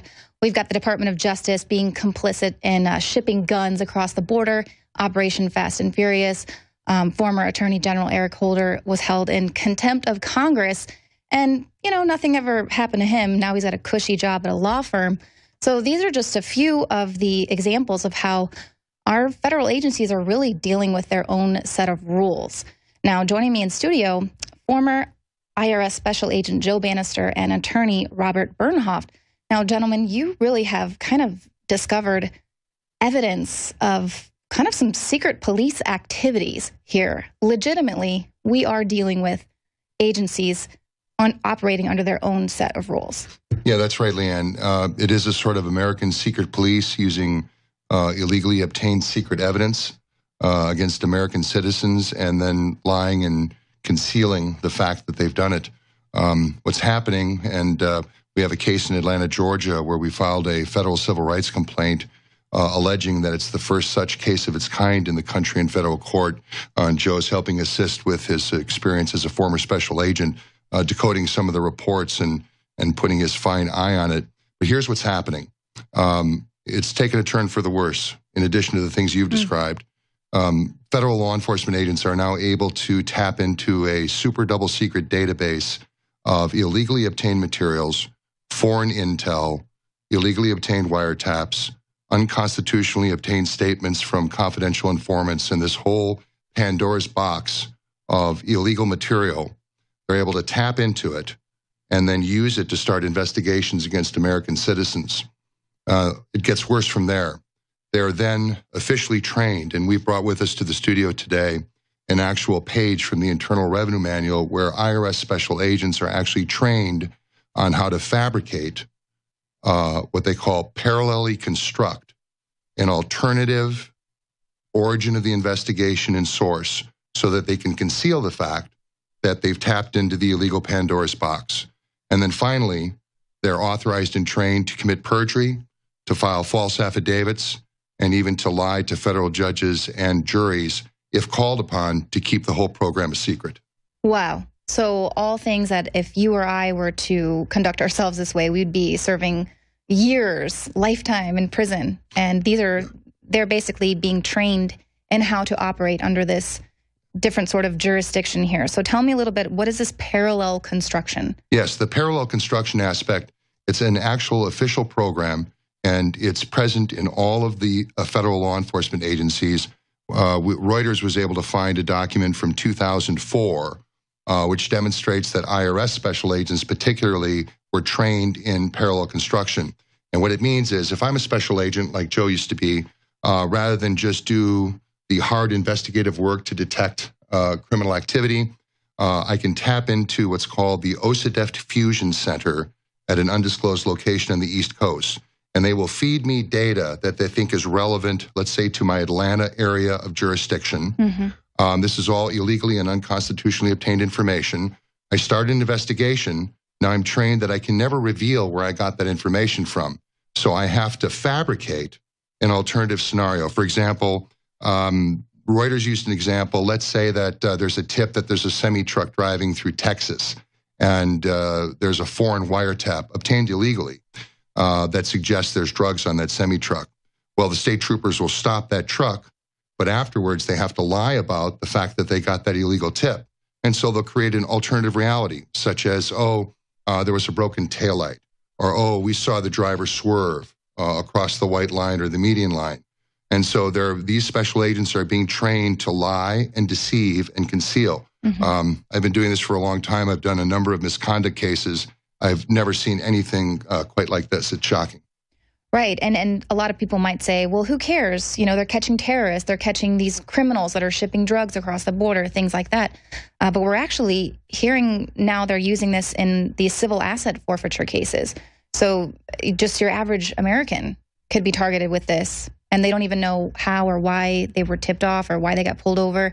And we have cases where there was a young man on a train who had $12,000 taken from him on the spot because he had cash, and that was his money. But, you know, the cop decided that he obtained it illegally, so now he has to go through the process and, you know, show how he came across that cash and all of that. So this does affect an average American. So this is important. It's not just, oh, well, who cares? They're terrorists. It always starts with the best stated intentions. The Organized Crime Drug Enforcement Task Force, which Joe used to be affiliated with as a special agent, it started off to get the really bad guys. Syndicated narco-terrorists, violent international drug gangs. And so that's how the Special Operations Division Parallel Construction Program started. But immediately they expanded it to organized crime and money laundering. And now we know from our Atlanta federal civil rights suit that we investigated for 5 years before we brought the suit that they're targeting ordinary Americans who are not even accused of being organized crime figures. They have no involvement with money laundering. Jerry Marshalletta Jr. ran a successful drywall company. It's just, they tell us one thing, they get everybody on board, okay, we're going to go after the really bad guys, dangerous individuals, right. And then they use that Pandora's box information, and they can go after any American with this material, and they'll lie about it. Right. Well, I know just for myself personally, you know, years ago when I heard of them going and scanning your emails and things, it was to find pedophiles. And you think, oh, well, that's great. I don't want anyone, you know, passing along child porn and stuff, but it's not. It goes so much deeper than that. And you're right. They're always kind of saying it's to catch the ultimate bad guy, but it's really for the average American. And so now this OSDEF Fusion Center, Organized Crime Drug Enforcement Task Force. So this is fusion centers. I mean, these are all across the United States now, set up after 9/11. Is this a specific one or? Yes, this is a specific fusion center where Drug Enforcement Administration, DEA, and their Special Operations Division, I know there's a lot of acronyms, SOD, they have a special secret location where they have the DICE database and the Compass software computer system. And this is a special database that is used for parallel construction. It's the nexus of all of the materials that are then leaked out into all cities and districts throughout the country. And this is what IRS agents and FBI agents are tapping into. It's notable that, as Reuters reported last year, there was a case where a high-level policymaker at the Department of Justice actually made a secret visit to a federal district court judge's chambers 2 days before trial started, showed him some SOD parallel construction evidence from Pandora's box, and got the judge to sign a secret order barring the defense lawyers or the prosecutor from seeing the material. This came out on appeal where the Third Circuit Court of Appeals discovered this. They were shocked and horrified, and they issued a notice that this had to be briefed. But the idea that an executive branch official from Department of Justice would violate federal law and go into a judge's chambers ex parte, that's a federal crime, and get the judge to sign a secret order in an open domestic case. When the FISA courts were established, Foreign Intelligence Surveillance Act courts, secret courts, they said, don't worry about the secret court proceedings. These are terrorists. Well, that sounds like FISA to me. And even in FISA, the government puts a public notice out that they're going to use secret evidence. So terrorists in FISA courts can have more rights than American citizens right now as to how this is being operated on the ground. Okay, now we're going to cut this right here. We'll have a little bit more after the news. But Joe, I wanted to ask you, why is this so important that we understand that there are IRS agents utilizing this? And this particular document, you said, is no longer in their manual. Well, as most Americans probably know, the IRS is an information gathering agency, and they want to know everything about you so that they can, tax you, not only maybe what you've paid on your tax return, but much, much more. The problem is that this kind of a procedure, it's actually geared towards taking down a great deal of people and using the fact that most cases plead out. You never get to trial where some of this stuff would be discovered. And most Americans are going to be in that boat. Wow. right? Like, wow, I'm facing, X number of decades in prison, X hundred thousands of fines. They're giving me a great deal. And so it enables them, because of the existing plea bargaining system, I'm not saying you don't plea bargain, but the fact that it's so prevalent to actually help them to cover this up. Wow. And so, working at the IRS, so now in the last century, back in 1999, I was floored back then in seeing what I was seeing. And now I hope that enough Americans are going to be like, okay, we all got to get going on this and put a stop to this. This is nasty stuff. Right, absolutely. And we've heard of stories where people will actually take the plea because they don't have the money to fight the case. And so maybe they're not even guilty, but they'll just accept the plea deal. You're telling me that they are committing perjury under oath. Yes, but originally, of course, they said they wouldn't do that. When Reuters reporters contacted Department of Justice and DAA people, they said, oh, wait a minute now. If it doesn't plead out, we'll dismiss before trial. We would never have our special agents take the stand, swear to tell the truth, and then commit perjury before a jury. We would just dismiss it. That turns out to be a lie. And we know that because of our investigation into the Marshalletta case in Northern District of Georgia, and we filed a complaint there in early May. We'll get to discovery in a couple months. We'll be able to depose all these people. But during this trial, an ICE and Customs special agent and an IRS special agent committed streaming perjury regarding the source and the origin of the investigation. And we can prove that through about 100,000 pages of documents that we've diced together. So this isn't speculation. These aren't allegations. We can prove exactly where they got the information from and how they committed perjury to conceal it. So again, the government says, well, maybe you have questions about what we're doing here, but be sure we would never go into a trial setting before an Article III federal district court judge, before a jury, with a man or woman's liberty on the line. We would never commit perjury to protect OSADEF SOD parallel construction information. And they're lying about that as well, because they do it. They do it every day of the week, and they did it in the Marshalletta case. And then so in that case, let's see, who are we?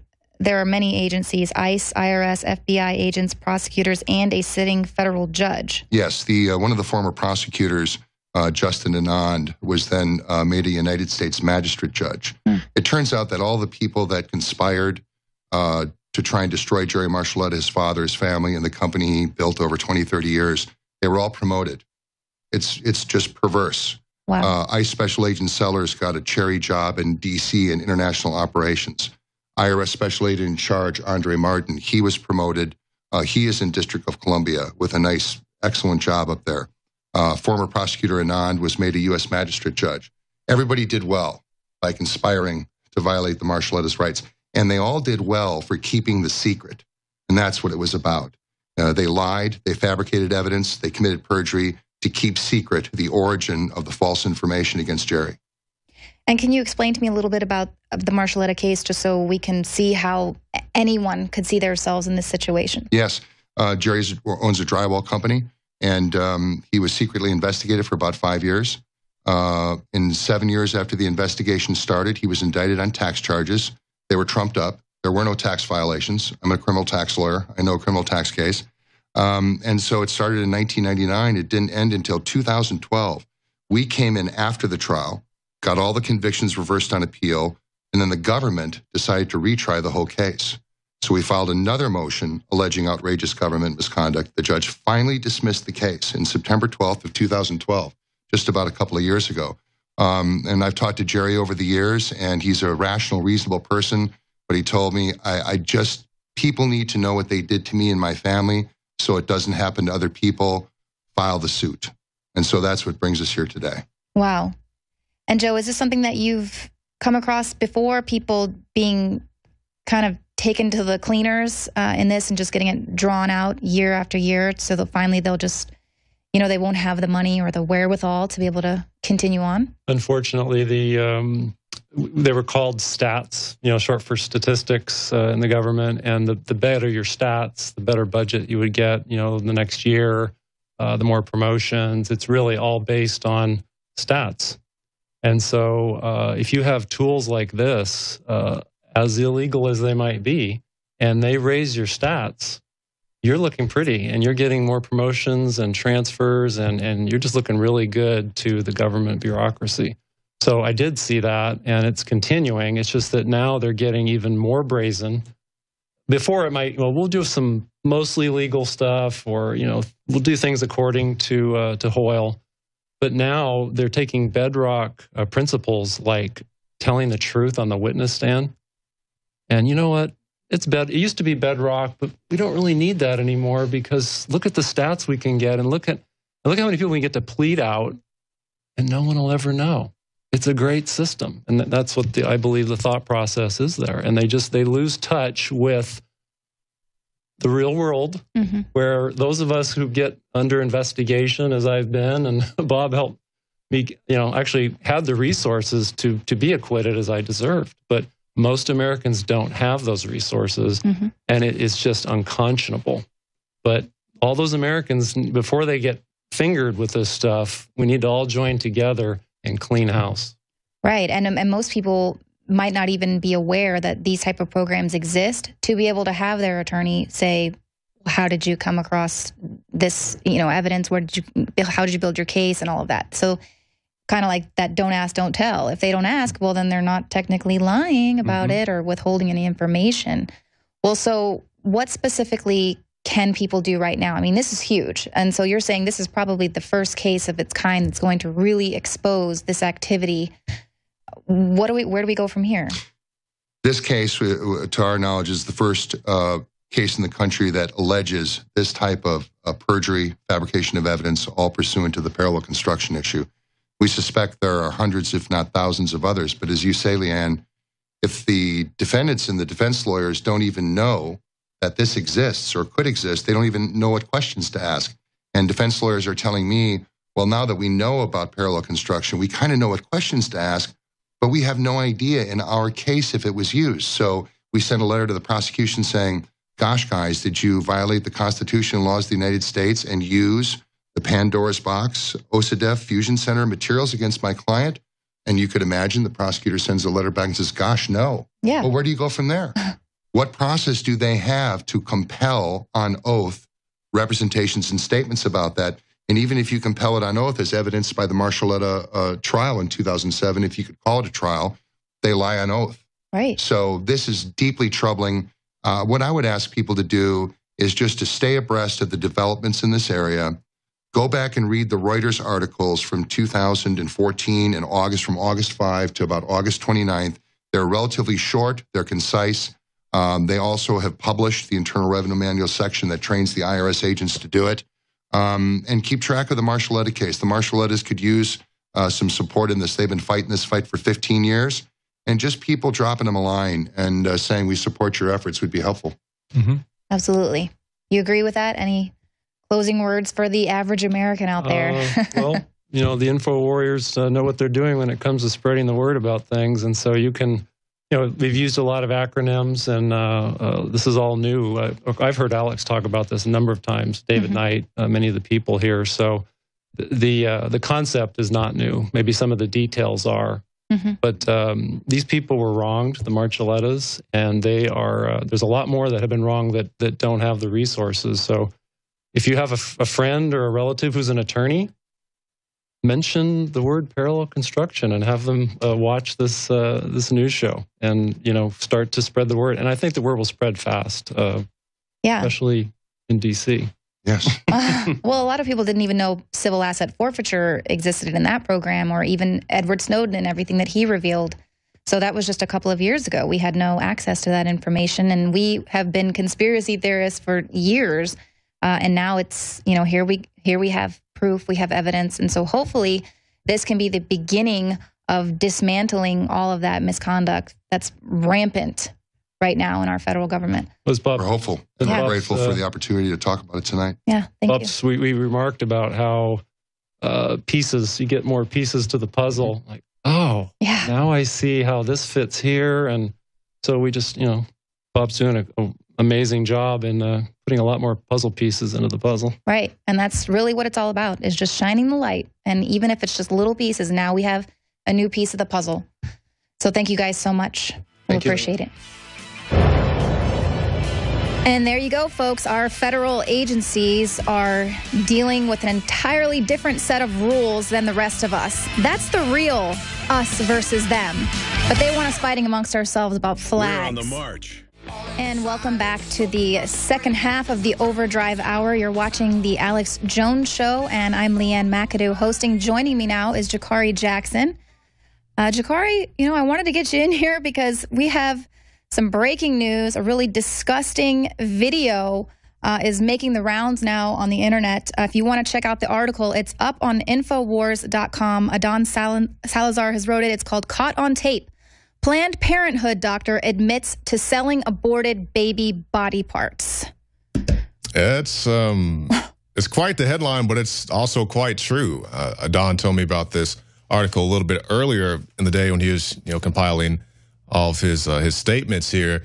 And when he first told me about it, even before I saw the video, I just couldn't believe that this was actually happening and true. Because, of course, we know was the abortionist Kermit, he was caught doing all kinds of things. His aides came out and spoke out against those type of incidents. And you'd like to think that this is just a one-off type of deal. But as we see with this article and some of the things we've seen before, it's not the case. These things continue to happen, and as horrific as they are, it sounds like something out of a horror movie, but these are things that are happening right here in the United States of America. Right, and that's exactly how I felt when I saw this video. It was unbelievable to me, and it did make me tear up. I got a big lump in my stomach. But let me just kind of tell you a little bit about it. It's a hidden camera video.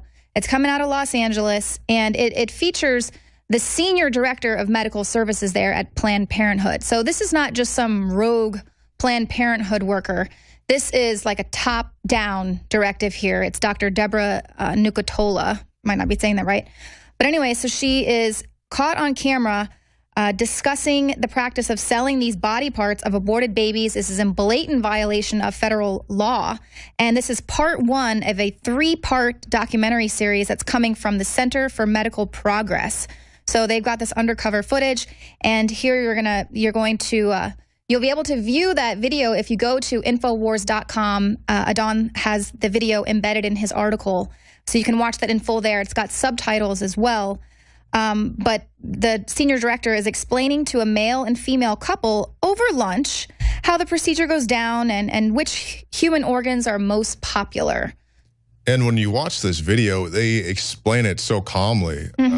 The senior director does, and it's almost like they're talking about harvesting chickens or cows or something to that regard, talking about, the organs, the liver and the heart and all these other things. It's just so calm, and like she's, done it before, and it's a very disturbing, disgusting video. Right. Well, let's go ahead and play some of that now. Now a story we guarantee most of you have never heard before. Big money is being made from the sale of fetal body parts. Even the most ardent pro-choice advocates, like Planned Parenthood video from 2000, actually, they started the film with it, where they're... It seems inappropriate, totally inappropriate. Where there is wrongdoing, it should be prosecuted and should be brought to justice. So those are clips from 2000 on the news. And here, this is actually now undercover Planned Parenthood admitting it.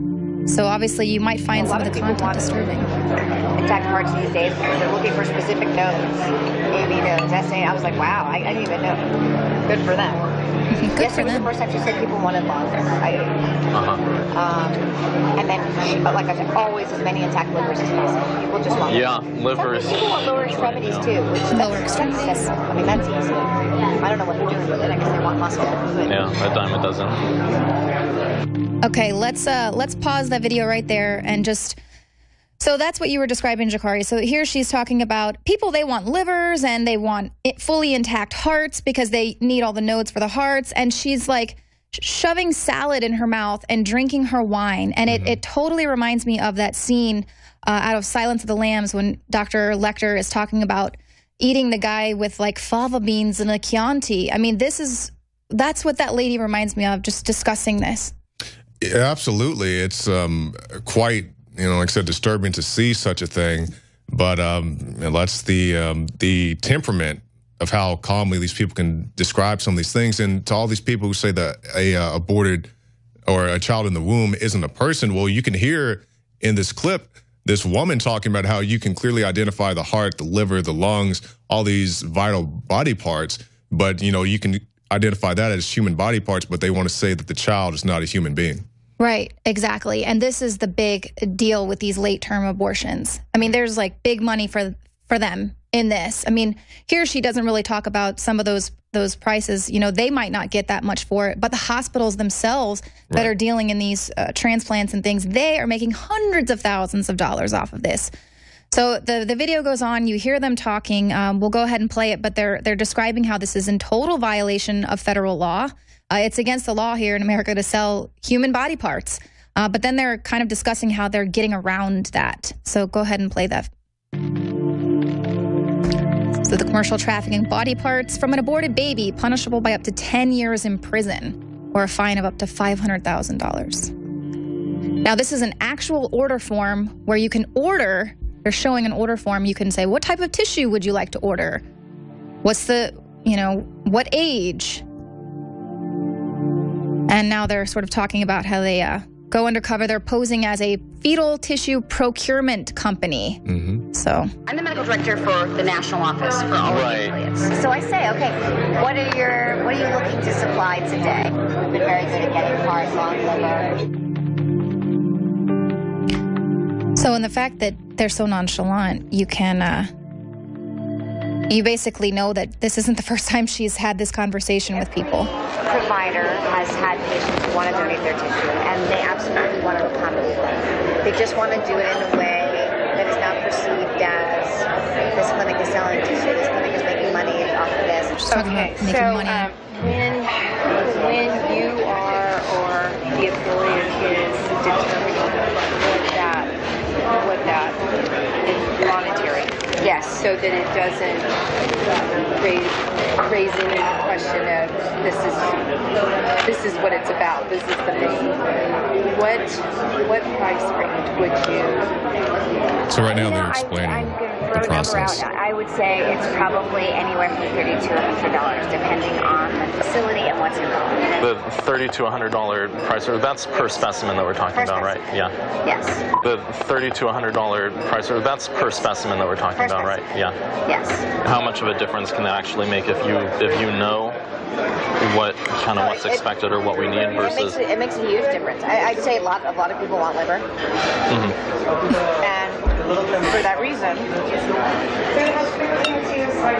most providers will do this case under ultrasound guidance. So maybe we can pause it right there and talk about how she has pretty much a hot list. You know, a lot of people want the liver, they want the heart, you know, and what exactly they're going to do with these things, we don't know. But it's, you know, quite disgusting to see them so nonchalantly talk about these things as if, you know, it's just like a part of a chicken or a harvested cow. Right. And she talks, now she's going to go on to say, you know, how they go about procuring these organs, because here we're talking about a tiny little baby. And so she's talking about the procedure and how they have to use a certain type of forceps method so they can get the heart, the lung, the liver without crushing that part. So they want to be sure they can, you know, get it all out without damaging these they don't want to damage the tissue of the baby. You know, they're quite adamant about that. They want it in the most pristine condition, so that anybody who would view this and see how they try to profit off of your child, your aborted child.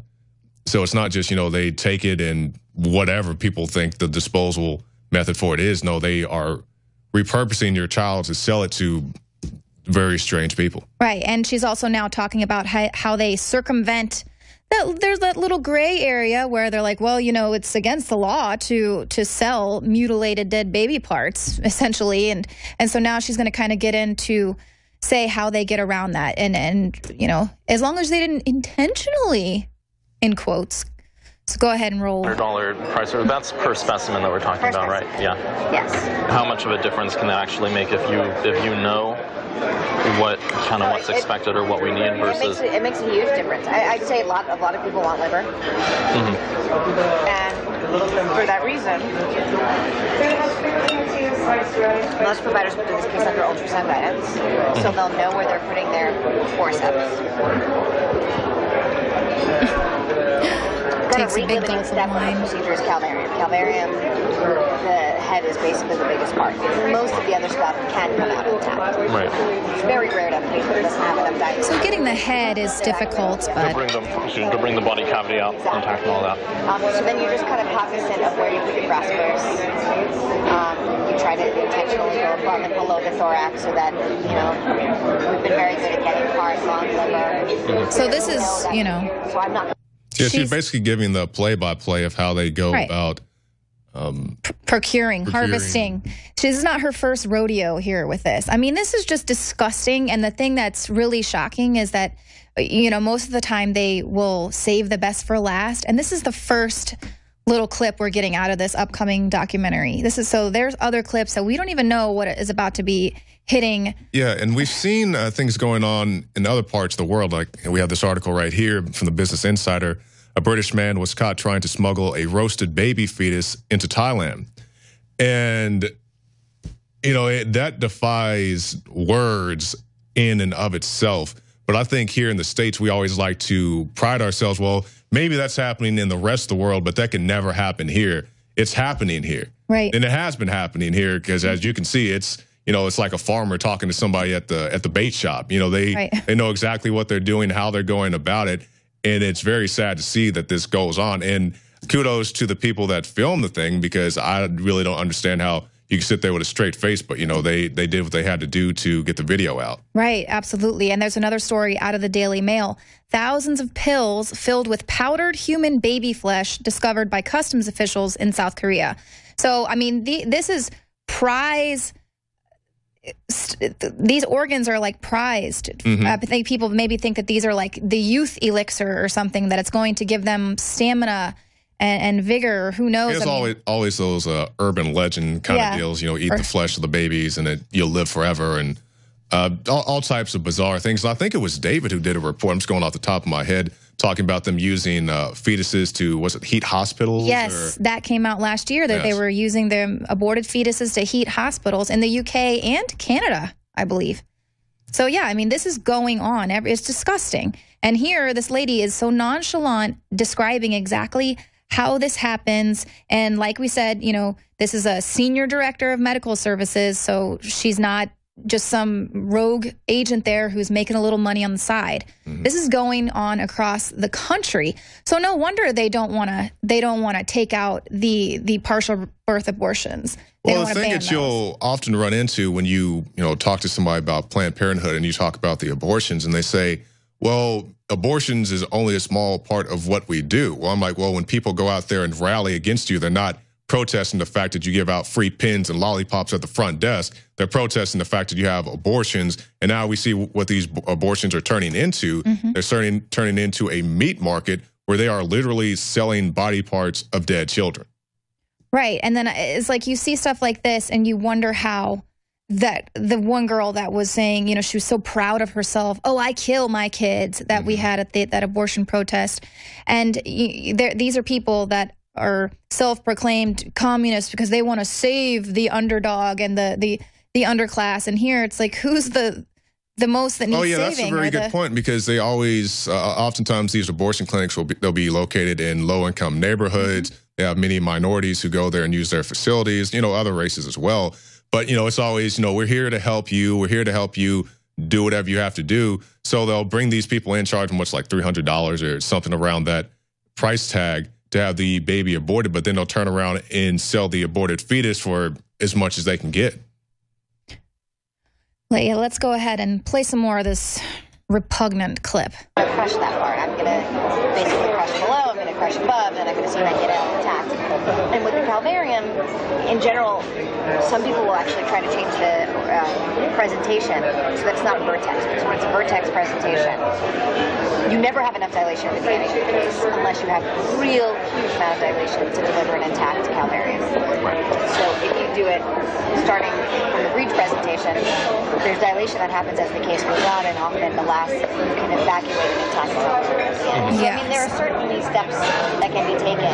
So they can convert to breech, for example, at the start of the. Yeah, totally dangerous for the mom to have a breech birth. Women can die during childbirth. But here they're talking about how they flip it around so they can pull it out to get that fully intact head, because the calvarium is just so important. And I definitely encourage everybody who's listening to this to go to Infowars.com and watch these videos for yourself, because you can hear it. You know, it's a little distorted, but if you watch the video, you can see it along with the subtitles and see everything that's going on. Yeah. So definitely go to that. It says, caught on tape, Planned Parenthood doctor admits to selling aborted baby body parts, and that's on Infowars.com, the article by Adon Salazar. Yes, be sure to tweet that out, share it on Facebook, because people don't believe this kind of thing is happening. And this is just more fuel when you try to have a conversation with people about this. This is why this is so shocking, so repulsive. Yeah, because, I mean, people see the stuff that we've put out, you know, like when we had the abortion rally, or that lady who was running around the Texas Capitol talking about hell Satan, and they think it's, you know, we cherry pick that stuff. This stuff happens a lot. And I'm not saying everybody who's pro-abortion is, you know, into selling babies, but it's not a once in a blue moon kind of deal. Yeah. You have some very odd characters. The freaks come out at night when you start to talk about abortion, whether it's people who want to sell babies, people who enjoy the act of killing their babies, you know, these people who, you know, love worshiping Satan and they kill babies. It's all type of weird degenerates come out to support abortion. Right. And even if you're not, you know, you're not for it, and you think, oh, well, I'm just going to go have an abortion and this isn't going to happen to me. You don't know what's happening to that fetus that comes out. I mean, you don't know what they're doing. And so even if you're not for it, it's happening anyway. And you really have no say in what happens. Mm-hmm. Oh, nor would they even admit it if it's not caught on tape here. Right, yeah, exactly what you said. If we did not have this clip, you know, it had never happened. Like, what's your proof of it? So that's the way they keep going about these things. And, you know, like I said, kudos to the people who shot this video to help explain to people exactly what's going on. Yeah, absolutely. Like we said, be sure to share this at Infowars.com, share it on Twitter, share it on Facebook. We absolutely appreciate all of your support. Thank you for tuning in to the show today for the special hour of Overdrive. I think Alex is going to start having us come on the show regularly in the Overdrive hour to get you all acquainted with us. If you are not a subscriber to Prison Planet, please do. You'll catch our nightly news every night at 7 p.m. Central, live. Thank you all. Thank you, Leanne. Nightly, night, 7 p.m. Central.